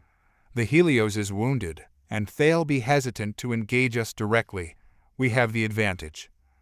Another figure at the table, a Vantir with iridescent scales, leaned forward. His voice was a sibilant hiss, his gaze fixed on Serena. "And what of the weapon they used? The energy burst that decimated our fleet, it's unlike anything we've encountered before." Serena's eyes narrowed, her mind racing through the possibilities. "The Council's been developing new technologies in secret. We've seen hints of it in their recent deployments. But this is something different. We need to find out what it is, and more importantly, how we can counter it." Mordak's claws scraped against the table, the sound grating in the tense silence. "You have a plan, Serena?" She nodded, her gaze steely. "We have a network of informants within the Council's ranks. They've been feeding us intelligence on their movements, but we need more. We need someone on the inside, close to the decision-makers, who can get us the information we need." The Vantir's eyes glimmered with interest. "A spy?" Serena's lips curved into a thin smile. "More than that. We need someone who can influence decisions, steer the Council in the direction we want. If we can control their actions, we can neutralize the Helios and any other threats before they even reach us." Mordak's mandibles clicked in approval, his anger subsiding as he considered her plan. "You're thinking ahead, Serena. I like that. But how do we place someone so close to the Council?" Serena leaned back in her chair, her fingers tapping against the table as she contemplated the challenge. "It won't be easy, but we have assets we can leverage. There are always those willing to betray their own for the right price or the right incentive. We just need to find the right candidate." The Vantir nodded slowly, his serpentine gaze fixed on her. "And what of the Helios in the meantime? We can't afford to leave them unchecked." Serena's eyes flicked to the hologram of the warship, her expression hardening. "Well, keep them busy. They are already under Council oversight, which means their movements will be limited. Well, feed them false leads, keep them chasing shadows while we prepare our next move. When the time comes, well, strike, and this time we won't miss." Mordak grunted in approval, his claws tapping rhythmically against the table. "Make it happen, Serena. The sooner we neutralize this threat, the sooner we can focus on our true objective." Serena inclined her head, her mind already working through the details. The Helios had proven to be a formidable opponent, but they were not invincible. She would find a way to bring them down, and when she did, the galaxy would tremble at the power of the alliance she was building. Aboard the Helios, Alliance Outpost Sigma 9. Captain Drake sat in his quarters, the dim light casting long shadows across the room. The reports from the reconnaissance teams were spread out before him, detailing the latest intelligence on pirate movements in the fringe worlds. but his mind was elsewhere, replaying the events of Black Spire and the Council's subsequent decision. The weight of command had never felt heavier. The Helios was more than just a ship, it was a symbol of humanity's resolve, a beacon of hope in a galaxy that seemed to grow darker by the day. But now, with the Council's oversight and the threat of the pirates looming larger than ever, the future felt uncertain. A soft chime interrupted his thoughts, and he glanced up as the door to his quarters slid open. Lieutenant Kane stepped inside, his expression as serious as ever. "Captain," Kane began, his voice low, "we've finished analyzing the data from our recon teams. The pirates have been consolidating their forces on Kepler-11. It looks like they're preparing for something big." Drake nodded, his gaze returning to the reports. "Kepler-11, it's a dead world. Not much strategic value on the surface. But if they are gathering there, it means they are planning something we can't afford to ignore." Kane stepped closer, his eyes scanning the reports on the table. "We've also intercepted some of their communications. They are using encrypted channels, but our techs have managed to crack a few of their codes. It's not much, but we've picked up mentions of a new alliance forming within their ranks. They are calling themselves the Dark Crescent." Drake's expression darkened at the name. "An alliance of pirates, they are becoming more organized. That's not good." Kane nodded grimly. "No, it's not. And if they are planning to strike, they'll do it soon. We need to move quickly, Captain. We can't let them gain the upper hand." Drake leaned back in his chair, his mind racing. The situation was escalating faster than he had anticipated, and with the Helios still undergoing repairs, their options were limited. But waiting wasn't an option, not with the threat of the Dark Crescent looming on the horizon. "We can't go in guns blazing, not without more intel," Drake said finally. "But we can't sit back and do nothing either. We need to disrupt their plans, sow some chaos in their ranks." Kane's eyes lit up with a spark of determination. "A covert operation, then? Hit them where it hurts, and get out before they know what's happening." Drake nodded. "Exactly. We'll need a small team, something fast and quiet. If we can get in close enough, we might be able to gather more intel on their leadership, maybe even sabotage their operations." Kane straightened, his expression resolute. "I'll start putting together a team. We'll need our best for this, Captain." "Make it happen," Drake said, his tone leaving no room for doubt. "And Kane, be careful. We're walking a tightrope here. One wrong move, and we could find ourselves in a fight we're not ready for." Kane nodded, understanding the gravity of the situation. "We'll be ready, Captain. We'll make sure of it." As Kane left to assemble the team, Drake turned his attention back to the reports. The galaxy was teetering on the edge of chaos, and the Helios was at the center of the storm. But despite the uncertainty, one thing was clear: they couldn't afford to fail. Humanity's future depended on their success, and failure was not an option. Kepler-11, Dark Crescent Stronghold. The stronghold on Kepler-11 was a fortress in the shadows, its labyrinthine passages winding deep into the planet's crust. The walls, reinforced with layers of alloy and shielded by energy fields, pulsed with a faint, ominous glow. Within its depths, the Dark Crescent was preparing for war. Serena moved through the stronghold's corridors with purpose, her mind focused on the task ahead.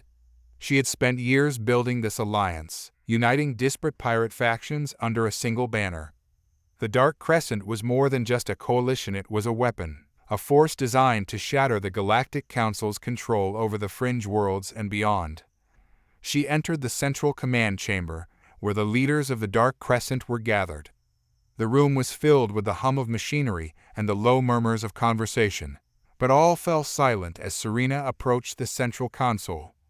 "We're ready to proceed," Serena announced, her voice cutting through the tension in the room. "Our forces are in position, and the Helios is vulnerable. This is our chance to strike and cripple their operations before they can recover." Mordak, his massive form towering over the others, stepped forward. "What's the plan, Serena? You've been keeping us in the dark long enough." Serena smiled, a cold, calculating expression that sent a shiver down the spines of those around her. The Helios is docked at Sigma 9, undergoing repairs. Their defenses are minimal, and their focus is on intelligence gathering. We'll launch a series of decoy attacks across the fringe worlds, drawing their attention away from the stronghold. While they are chasing shadows, we'll launch our main assault on Sigma 9. By the time they realize what's happening, it'll be too late. The Vantier leader hissed in approval, his eyes glinting with malice. And the weapon they used at Black Spire? How do we counter it? Serena's smile widened. We have our own tricks. The Council isn't the only one with advanced technology.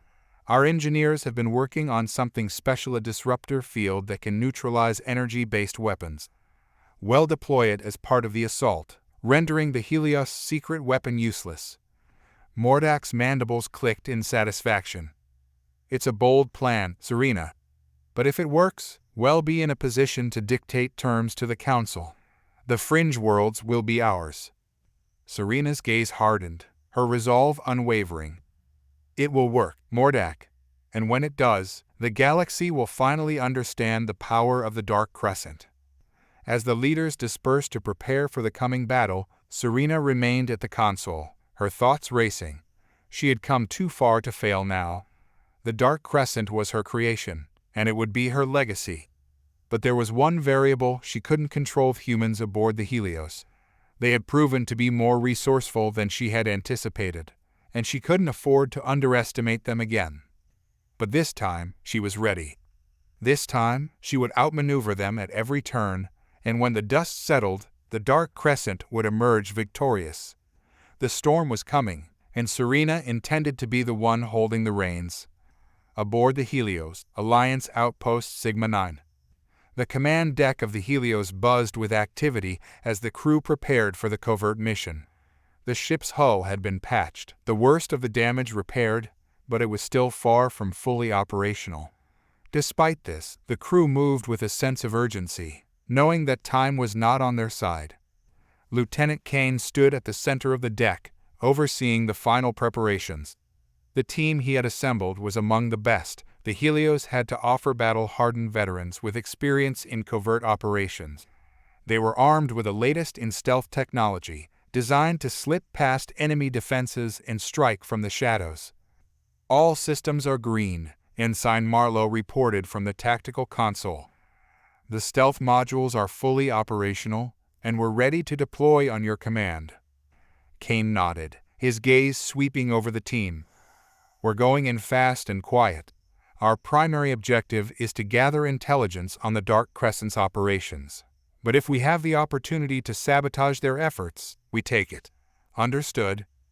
The team members responded with a unified, "Aye, sir," their expressions grim and determined. Captain Drake entered the command deck, his presence commanding immediate attention. He approached Kane, his eyes locking onto the tactical display that showed their target Kepler 11.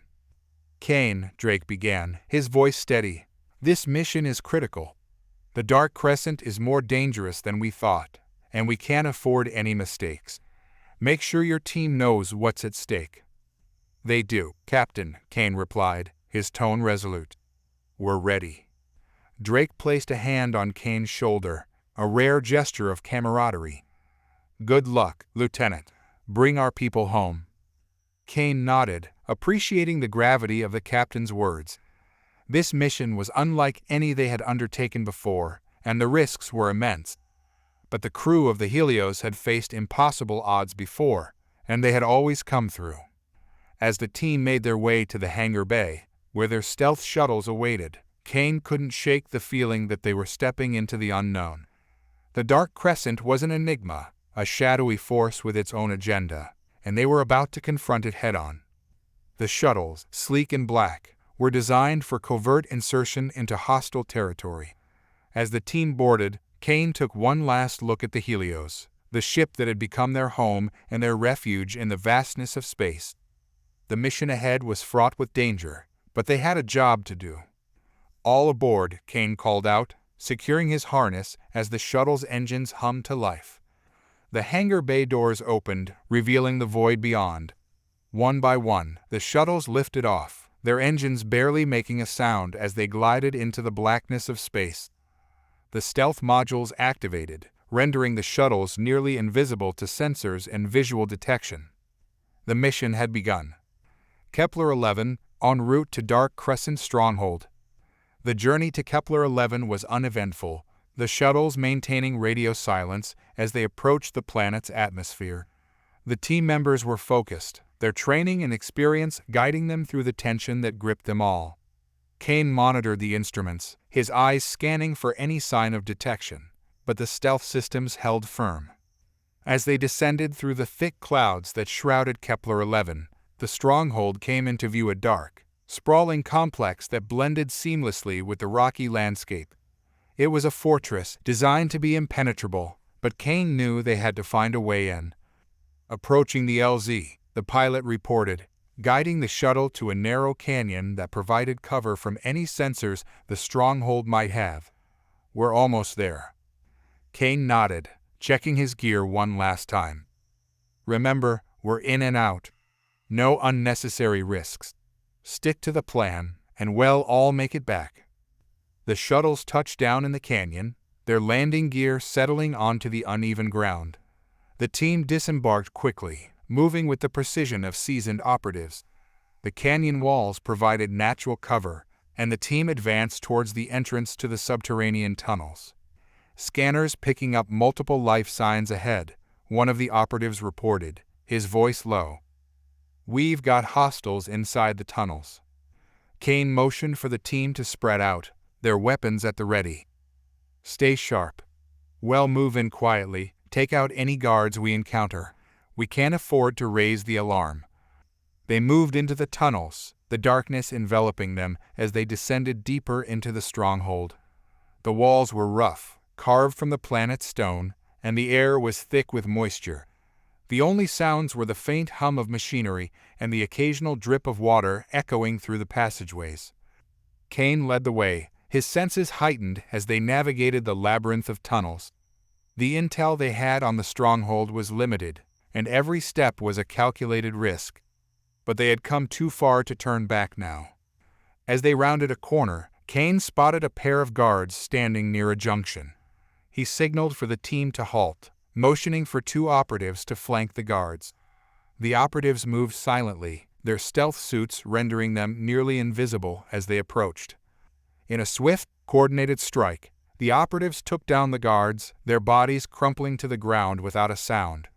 Kane motioned for the team to continue, their pace quickening as they moved deeper into the stronghold.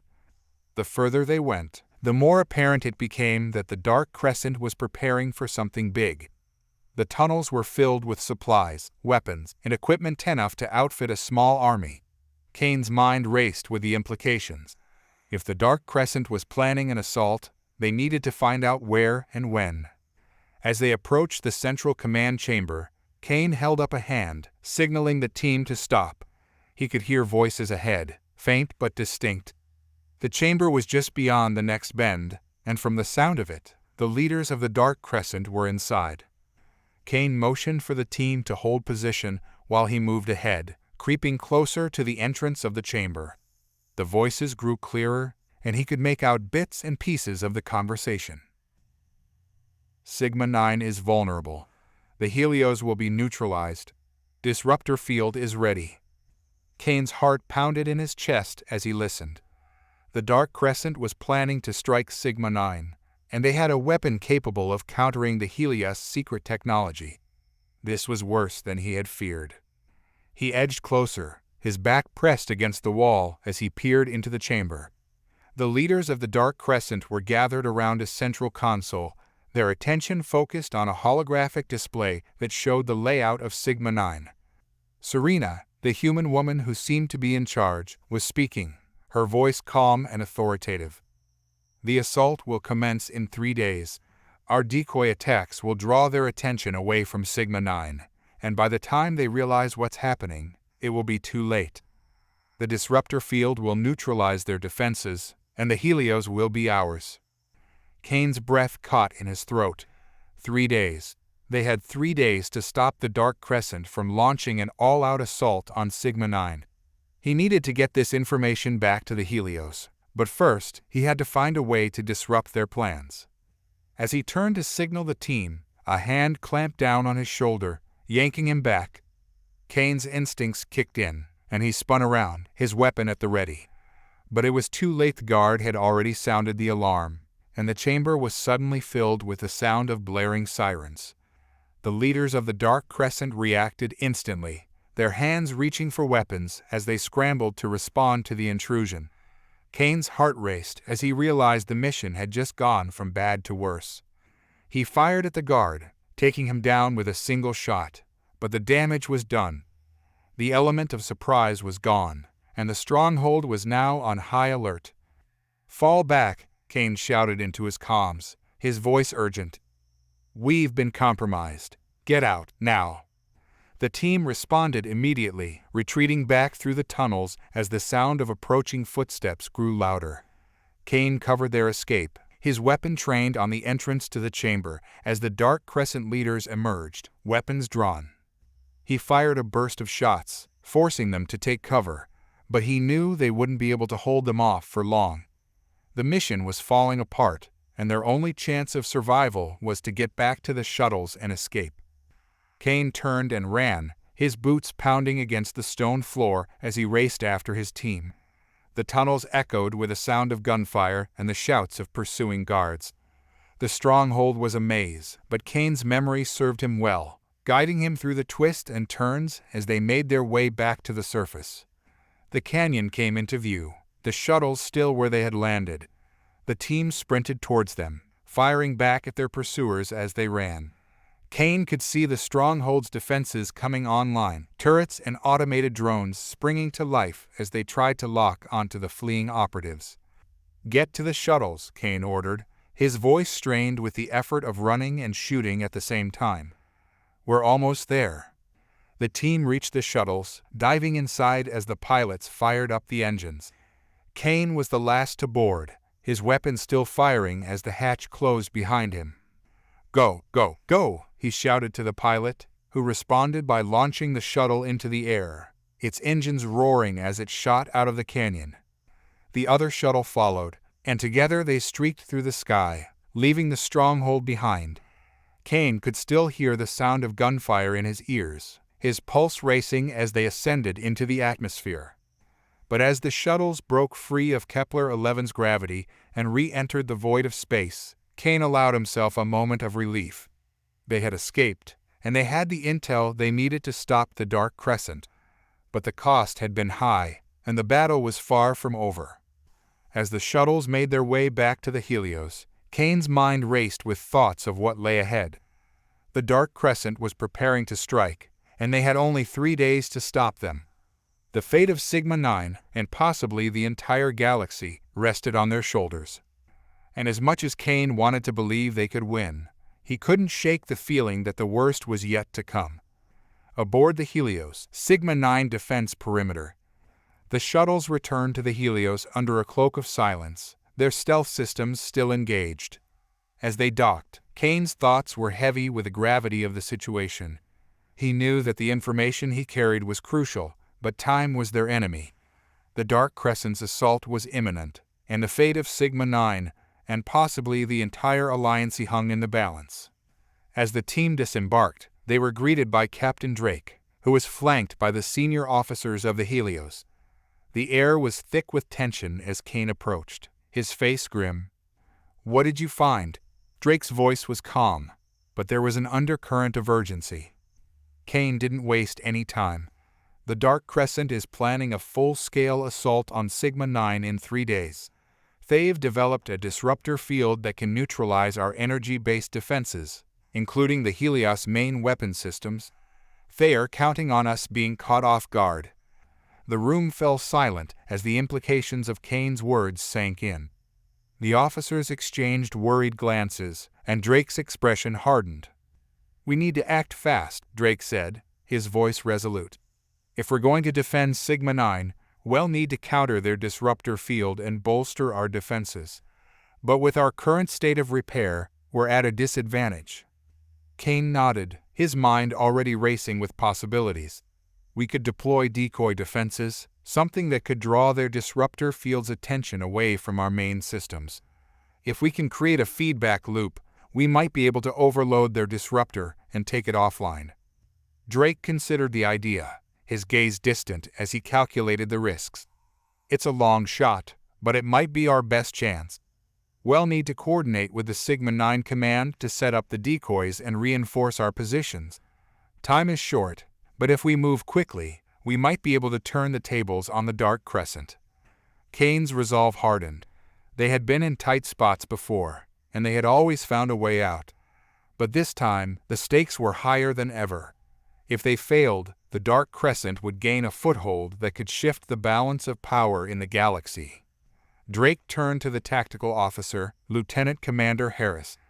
Get in touch with Sigma-9 and relay our plans. We need their full cooperation if we're going to pull this off. Reyes nodded and moved to the communications console, his fingers flying over the controls. He'll patch through to their command center. We'll need all the resources they can muster.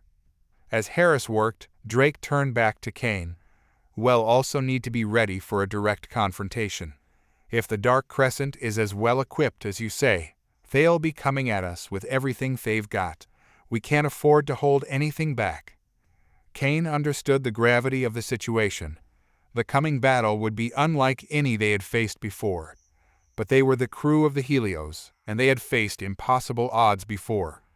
This time would be no different. Sigma-9 Command Center. The command center at Sigma-9 was a hive of activity, with officers and technicians working around the clock to prepare for the impending assault. The mood was tense, but there was also a sense of determination. They had been through war before, and they knew what was at stake. General Lyra Navarro, the commanding officer of Sigma-9, stood at the center of the chaos, her sharp eyes taking in every detail. She was a veteran of countless battles, her reputation as a strategic genius well earned. But even she knew that the coming battle would test every ounce of her skill and experience. The communications officer approached her, his expression serious. General, we've received a transmission from the Helios. Captain Drake has urgent information about the Dark Crescent's plans. Navarro turned, her focus shifting to the officer. Patch it through. I want to hear it directly. The officer nodded and brought up the transmission. The holographic display flickered to life, revealing the image of Captain Drake. His expression was as grim as Navarro's. General Navarro, Drake began, we've just returned from a covert mission to Kepler-11, and we have critical information. The Dark Crescent is planning to assault Sigma-9 in 3 days. They've developed a disruptor field capable of neutralizing our defenses. We're coordinating a countermeasure, but we'll need your full cooperation. Navarro's expression didn't change, but there was a flicker of concern in her eyes. A disruptor field? That complicates things. What's your plan, Captain? Drake quickly outlined the strategy, detailing the deployment of decoy defenses and the potential to create a feedback loop to overload the disruptor. Navarro listened carefully, her mind already working through the logistics. It's a risky plan, but it might just work, Navarro said after a moment. We'll start deploying the decoys immediately. He'll also order all available forces to prepare for a full-scale defense. If the Dark Crescent thinks they can take Sigma-9, they are in for a surprise. Drake nodded, his expression determined. We'll do our part, General. The Helios will be ready to engage the enemy as soon as they arrive. We're counting on you to hold the line. Navarro gave a sharp nod. Well hold, Captain. Sigma-9 has withstood worse. The Dark Crescent won't find us easy prey. The transmission ended, and Navarro turned back to her officers. You heard the captain. Get those decoys in place and prepare the defenses. We don't have much time. The officers sprang into action, their movements swift and precise. Navarro watched them for a moment before turning her gaze to the tactical display. The battle ahead would be fierce, but she was confident in her people. They had trained for this, and they would not falter. 3 days later, Sigma-9 defense perimeter. The calm before the storm was palpable. The entire defense network of Sigma-9 was on high alert, every soldier and officer at their posts, waiting for the inevitable. The decoy defenses had been deployed, and the feedback loop systems were primed and ready. All that remained was for the Dark Crescent to make their move. On the bridge of the Helios, Captain Drake stood with his hands clasped behind his back, his eyes fixed on the tactical display.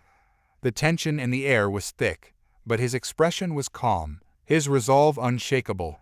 They had done everything they could to prepare, and now it was a matter of execution. Kane stood beside him, his eyes scanning the display for any sign of the enemy. The wait was agonizing, every second stretching into an eternity. But Kane knew that when the Dark Crescent arrived, it would be swift and brutal. "Sir, we have incoming contacts," Ensign Marlowe reported from the sensor console. "Multiple ships, coming out of warp." Drake's gaze sharpened. "How many?" Marlowe's hands moved over the console, bringing up the sensor data. "Looks like a full fleet, sir. At least a dozen capital ships, plus fighters and support vessels." Drake exchanged a glance with Kane. "This is it. Signal all ships to battle stations. We hold nothing back." The alert klaxons blared throughout the Helios, and the ship's systems came alive as the crew prepared for battle. The Helios weapons arrays powered up, and the shields were raised to full strength. This was the moment they had been preparing for, and they were ready. Outside, in the cold void of space, the Dark Crescent fleet emerged from warp, their ships dark and menacing.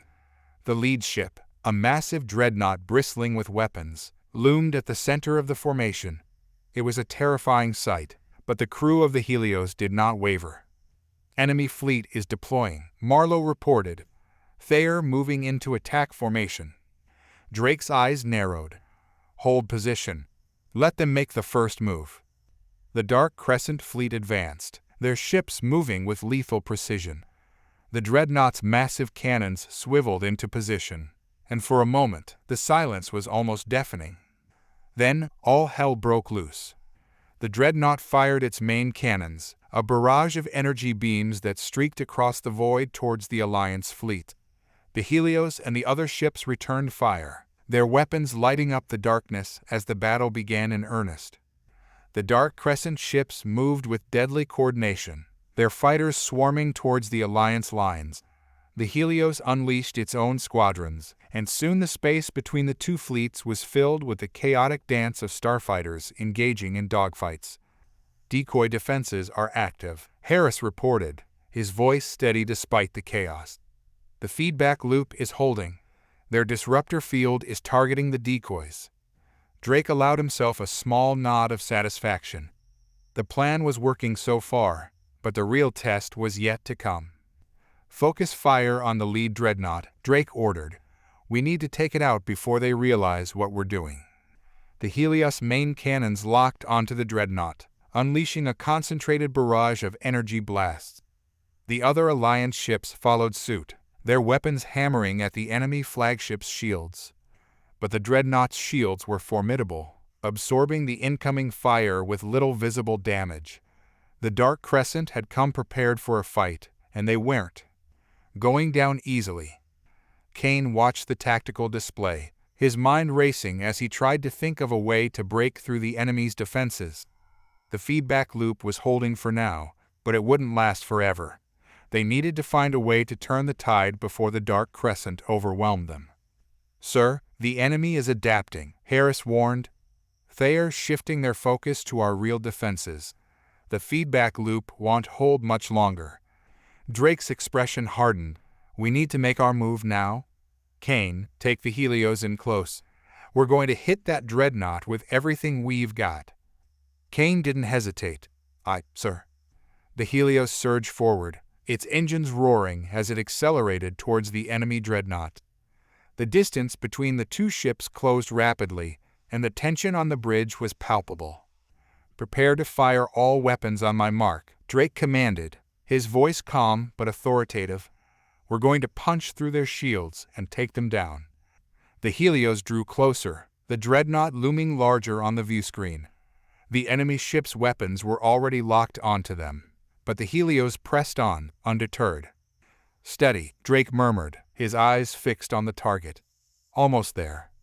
The Helios was now within striking distance, the enemy dreadnought's massive cannons glowing ominously as they prepared to fire.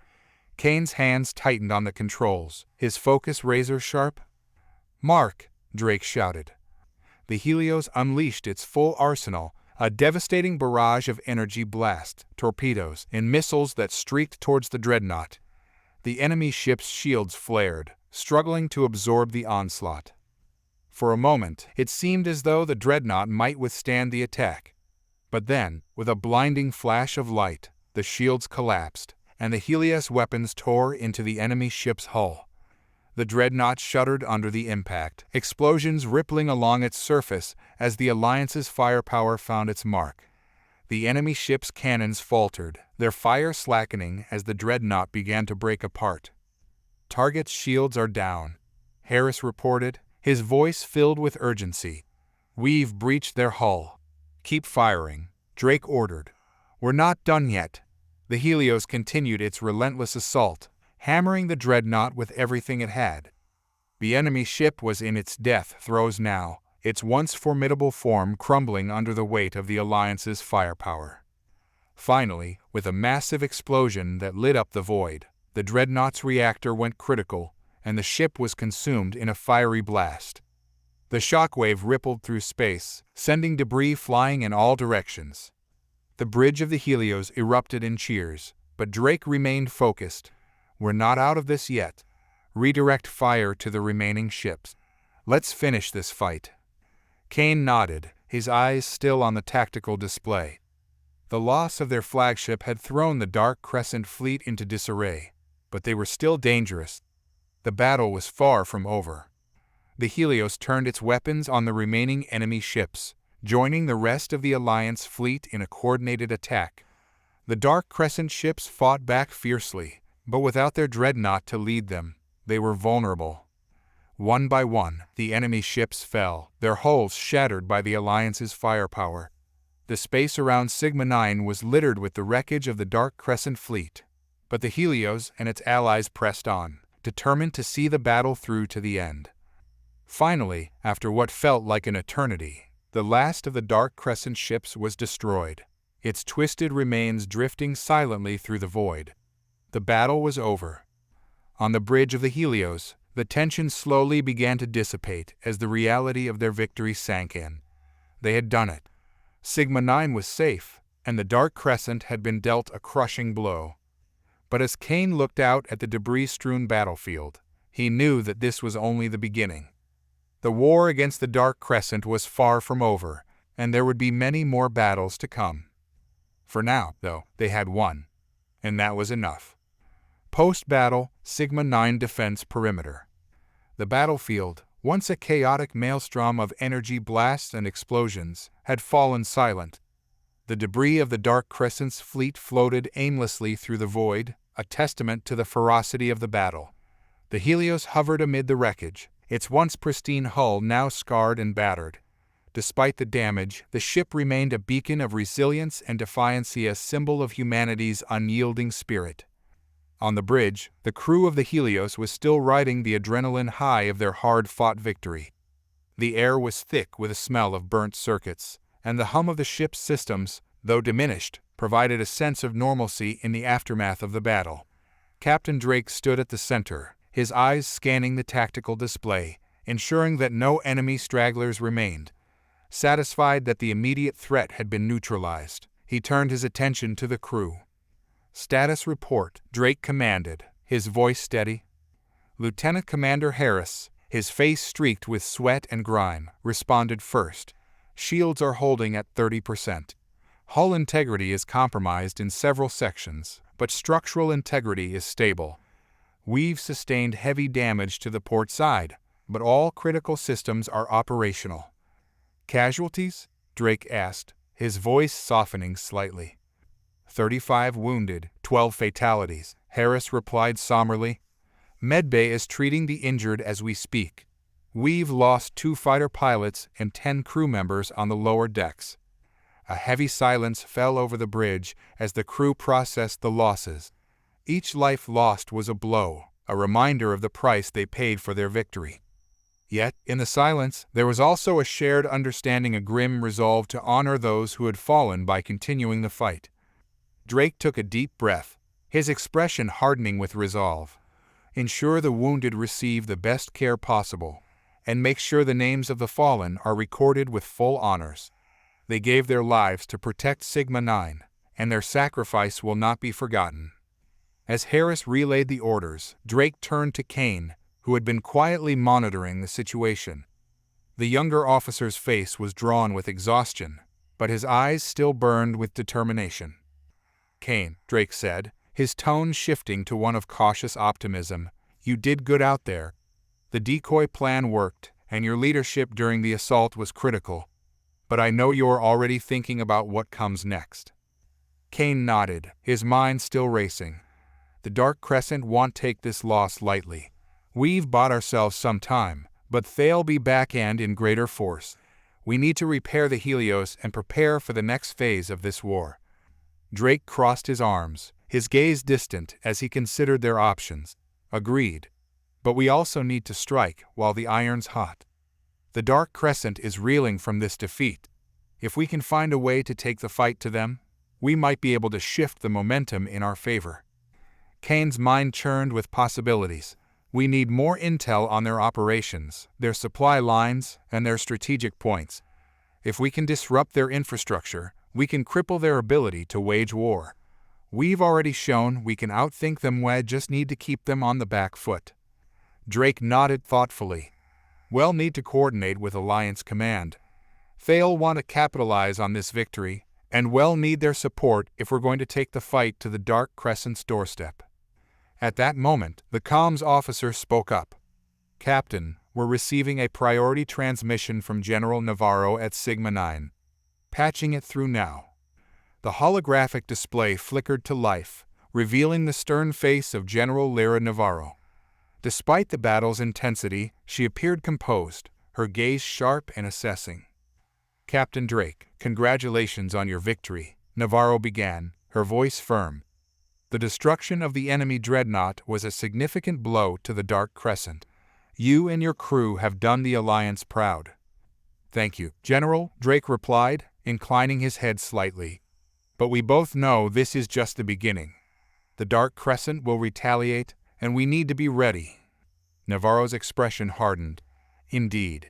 The Alliance Council is already convening to discuss our next move. They are considering a full-scale counteroffensive, but we'll need more than just brute force. We need to undermine the Dark Crescent from within, hit them where it hurts the most." Kane leaned forward, his mind alight with ideas. "General, if we could launch a series of precision strikes against their key installation shipyards, supply depots, communications hubs, so it could cripple their war machine. But we'll need detailed intel on their operations. We need to find out where they are most vulnerable." Navarro nodded, her eyes narrowing in thought. "Agreed. I'll dispatch recon teams to gather the necessary intel, but that will take time. In the meantime, you need to get the Helios back in fighting shape. I'll also authorize the deployment of additional resources to assist with repairs and resupply." Drake gave a curt nod. "Understood, General. We'll be ready." As the transmission ended, Drake turned back to his crew. "You heard the General. We've got a small window of opportunity, and we're going to make the most of it. Let's get to work." Alliance Command, Sigma-9. The following days were a blur of activity as the Helios underwent extensive repairs. The ship's engineers worked around the clock, patching up the damage and reinforcing the hull. Supply ships arrived from Sigma-9, bringing fresh munitions, medical supplies, and replacement parts. The crew's morale, though bruised and battered by the recent battle, began to recover as the Helios was gradually restored to its former glory. Captain Drake maintained a relentless pace, overseeing the repairs, coordinating with Alliance Command, and ensuring the crew was ready for whatever lay ahead. There was no time for complacency. The Dark Crescent was wounded, but far from defeated, and everyone aboard the Helios knew the next battle could be their last.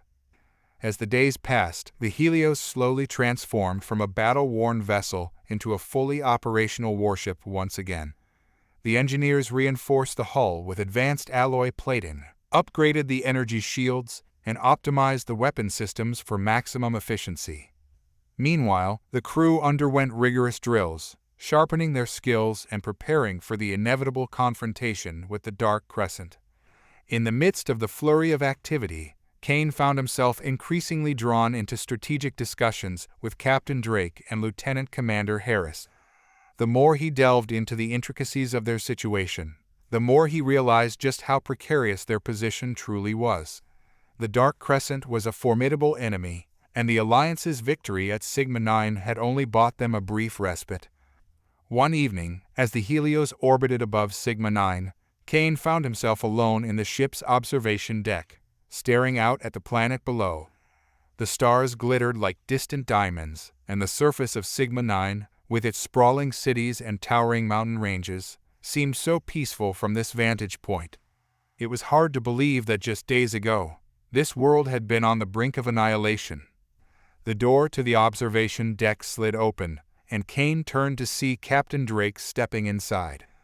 The captain's expression was as stern as ever, but there was a flicker of something else in his eyes, something Kane couldn't quite place. "Can't sleep, Kane?" Drake asked, his voice softer than usual. Kane shook his head. "Too much on my mind, sir. I keep thinking about what's next, about what we're really up against."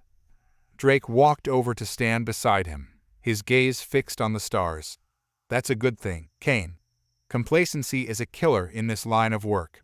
But don't let it consume you. The best officers are the ones who can see the bigger picture and still stay focused on the task at hand." Kane nodded slowly. "It's just I keep thinking about how close we came to losing everything. If that feedback loop hadn't worked, if the dreadnought had held out just a little longer." Drake placed a hand on Kane's shoulder, his grip firm but reassuring. "War is full of what-ifs, Kane. But we can't afford to dwell on them. We make the best decisions we can with the information we have, and we trust our instincts. And remember, we're not alone in this. We've got a crew that's ready to fight tooth and nail to protect what's ours, and we've got the Alliance backing us up." Kane exhaled slowly, feeling some of the tension ease from his shoulders. "You're right, sir. We've come this far, can't back down now." Drake nodded, his gaze shifting to the planet below. "The next phase of this war is going to be different. We've dealt the Dark Crescent a heavy blow, but now we need to take the fight to them on our terms. And that means being smarter, faster, and more ruthless than ever before." As if on cue, the comm system chimed, and Lieutenant Commander Harris' voice crackled through. "Captain, we've received a secure transmission from Alliance Command. General Navarro is requesting an immediate briefing." Drake's expression hardened. "Understood. I'll be right there." He turned to Kane, his eyes gleaming with resolve. "Looks like it's time to see what the Alliance has planned. Let's go." The two officers made their way to the ship's briefing room, where Harris and a few other senior officers were already gathered around the central holo table. As soon as Drake and Kane entered, the room's lighting dimmed, and the holo table flickered to life, projecting a three-dimensional map of the known galaxy. General Navarro's image appeared, her expression as stern and unyielding as ever.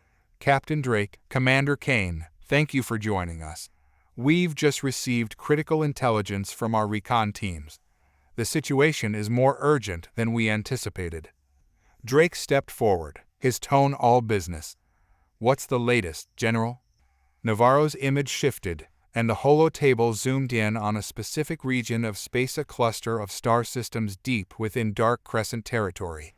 "Our recon teams have identified several key installations within the Dark Crescent's primary supply chain. These include shipyards, weapons manufacturing facilities, and logistical hubs. Disrupting these targets could cripple their ability to wage war." Kane studied the map intently. "Are these installations heavily defended?" Navarro nodded grimly. "Extremely. The Dark Crescent has deployed significant defensive fleets to protect these assets.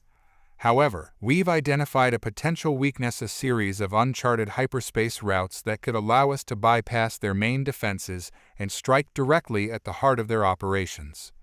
Drake's eyes narrowed as he considered the implications. A high-risk, high-reward strategy. If we can pull it off, we could shift the balance of power in our favor. But if we fail, the consequences would be catastrophic, Navarro finished. But this is our best chance to cripple the Dark Crescent before they can regroup and launch a counteroffensive. We'll be launching a coordinated strike with multiple fleets, but the Helios will lead the charge through the uncharted routes. Kane felt a surge of adrenaline.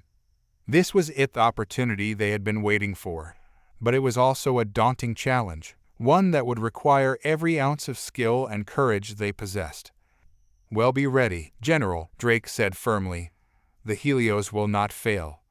Navarro's image flickered slightly as she nodded. "I have no doubt, Captain. Prepare your ship and your crew. The operation will commence in 72 hours. May the stars guide you." As the transmission ended, the briefing room remained silent for a moment, the weight of the mission settling over the officers like a shroud. Finally, Drake turned to the assembled crew, his expression resolute. "We've been given a rare opportunity, a chance to strike at the heart of the Dark Crescent and end this war on our terms. It won't be easy, and the risks are enormous. But if we succeed, we'll be one step closer to securing a future for humanity in the Alliance." He paused, letting his words sink in. "Prepare the ship. Prepare yourselves. In 72 hours, we make history." The officers dispersed, each of them heading off to make the necessary preparations. Kane remained by the holo table, staring at the map of the enemy's territory. His mind was already racing, planning the tactics they would need to navigate the uncharted routes and strike at the Dark Crescent's heart. But as he turned to leave, he couldn't shake the feeling that something was still missing, some piece of the puzzle that they hadn't yet uncovered. The Dark Crescent had proven time and again that they were cunning and ruthless, and Kane knew they wouldn't go down without a fight. The thought lingered in the back of his mind as he headed to the bridge, ready to prepare the Helios for the most dangerous mission they had ever undertaken. The stakes had never been higher, and the outcome was far from certain. But one thing was clear: humanity was not backing down. 72 hours later, the Helios cut through the void like a blade, its newly reinforced hull gleaming under the distant starlight. The ship was in peak condition, every system running at full capacity as it led the Alliance strike force toward the uncharted hyperspace routes. Kane stood at his station on the bridge, his hands steady on the controls. The tension was palpable as the crew prepared for the jump into the unknown. The plan was simple in its audacity: use the uncharted routes to bypass the Dark Crescent's main defenses and strike at their most vulnerable points. But the execution would be anything but easy. Approaching the jump point, the helmsman reported, his voice tight with anticipation.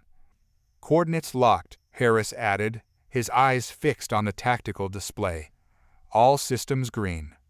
Drake took a deep breath, his gaze sweeping over the bridge. "This is it, people. We're about to step into the unknown. Stay sharp and trust your training. We're not just fighting for ourselves, we're fighting for the entire Alliance. Let's make this count." With that, he gave the order: engage the jump drive. The Helios shuddered slightly as the jump drive activated, and the stars outside the viewport seemed to blur, stretching into streaks of light as the ship hurtled through hyperspace. The jump was short, but it felt like an eternity as the crew braced themselves for whatever awaited them on the other side. When the ship emerged from the jump, the view outside the viewport was both awe-inspiring and terrifying. They had arrived in a region of space unlike any they had ever seen. The uncharted routes had brought them to a vast, nebulous expanse, filled with swirling clouds of gas and debris. The stars here were distant and dim, casting an eerie glow over the landscape. But it wasn't the strange environment that caught Kane's attention, it was the sight of the massive Dark Crescent fleet waiting for them, hidden within the nebula. Multiple enemy contacts detected. Harris called out, his voice filled with alarm. They knew. We were coming. Drake's jaw tightened as he assessed the situation. So, they were one step ahead of us. Fine. All hands, battle stations. The Helios erupted into action as the crew scrambled to respond to the ambush. The Dark Crescent Fleet, composed of dozens of warships, began to close in, their weapons systems powering up. But the Helios was ready. "Launch all fighters," Drake ordered. "Target the enemy flagship and prepare for evasive maneuvers. We're not going down without a fight." As the Helios surged forward, its fighter squadrons launched from the hangar bays, streaking toward the enemy fleet. The ship's turrets swiveled to life, unleashing a barrage of energy blasts that lit up the nebula like fireworks. The battle had begun, and the odds were stacked against them. But Kane felt a strange sense of calm as he guided the ship through the chaos. This was what they had trained for, what they had prepared for, and no matter how many enemies stood in their way, they would find a way to overcome them. "Focus fire on their lead ships," Kane instructed, his voice steady. "We need to punch a hole through their lines and reach the target."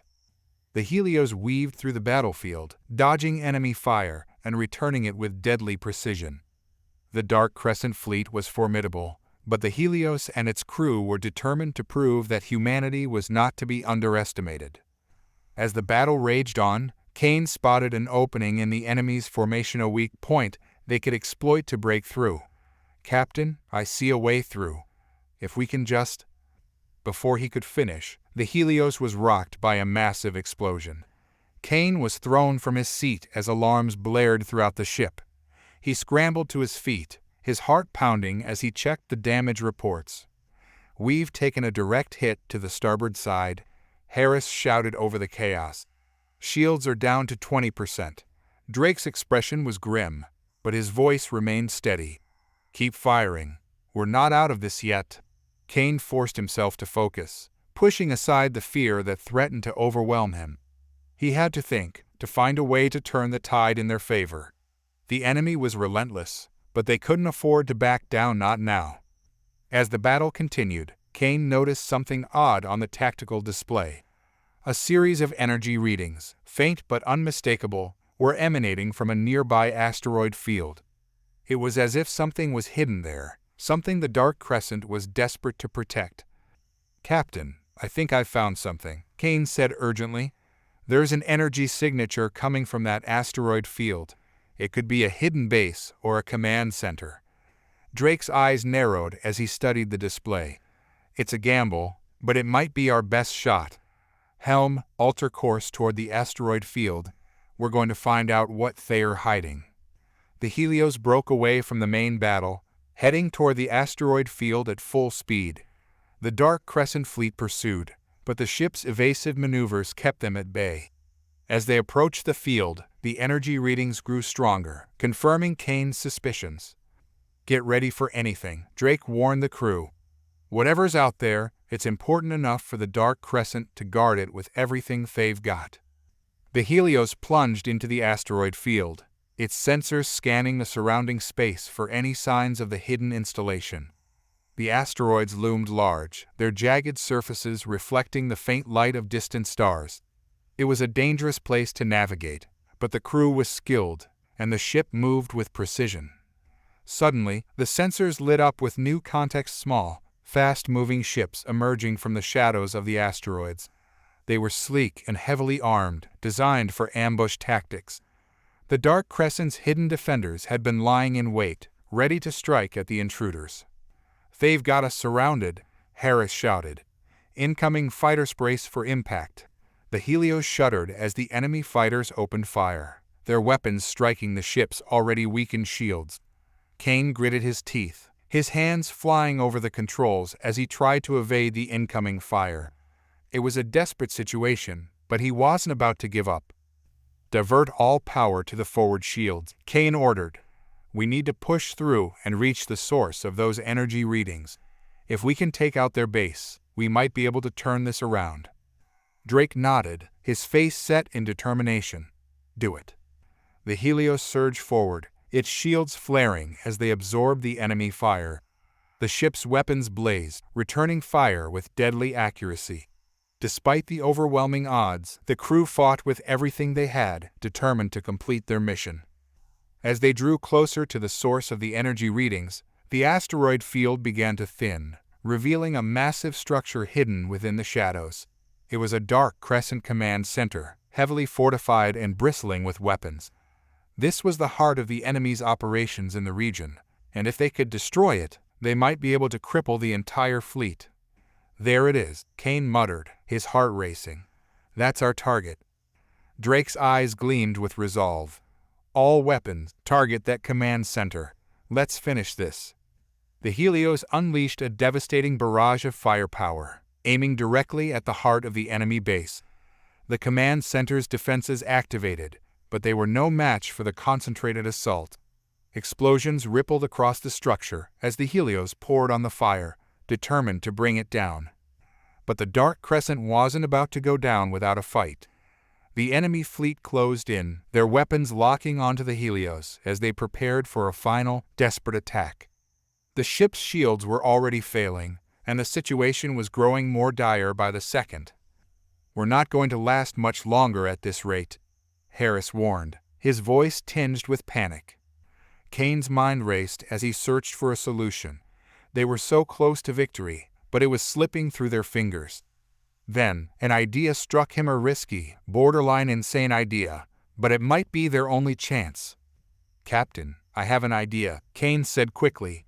"It's a long shot, but if we can overload the reactor and channel the energy into a focused blast, we might be able to take out the command center and the fleet in one go."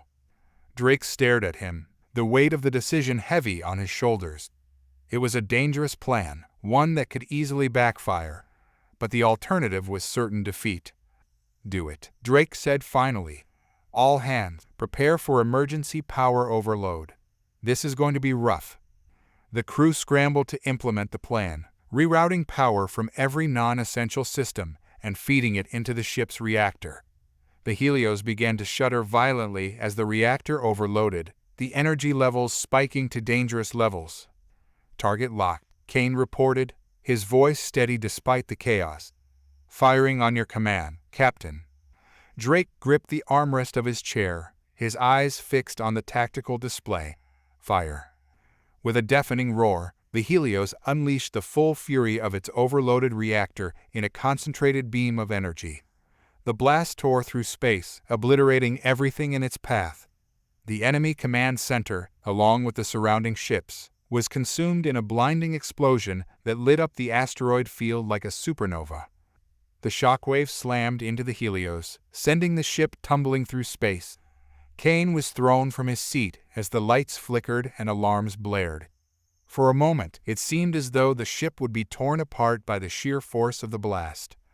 But then, gradually, the chaos began to subside. The ship's systems stabilized, and the lights flickered back on. Kane groaned as he pulled himself to his feet, his body aching from the impact. He quickly checked the tactical display, his heart pounding. The enemy fleet was gone, reduced to debris by the massive explosion. The command center had been completely destroyed, its remains scattered across the asteroid field.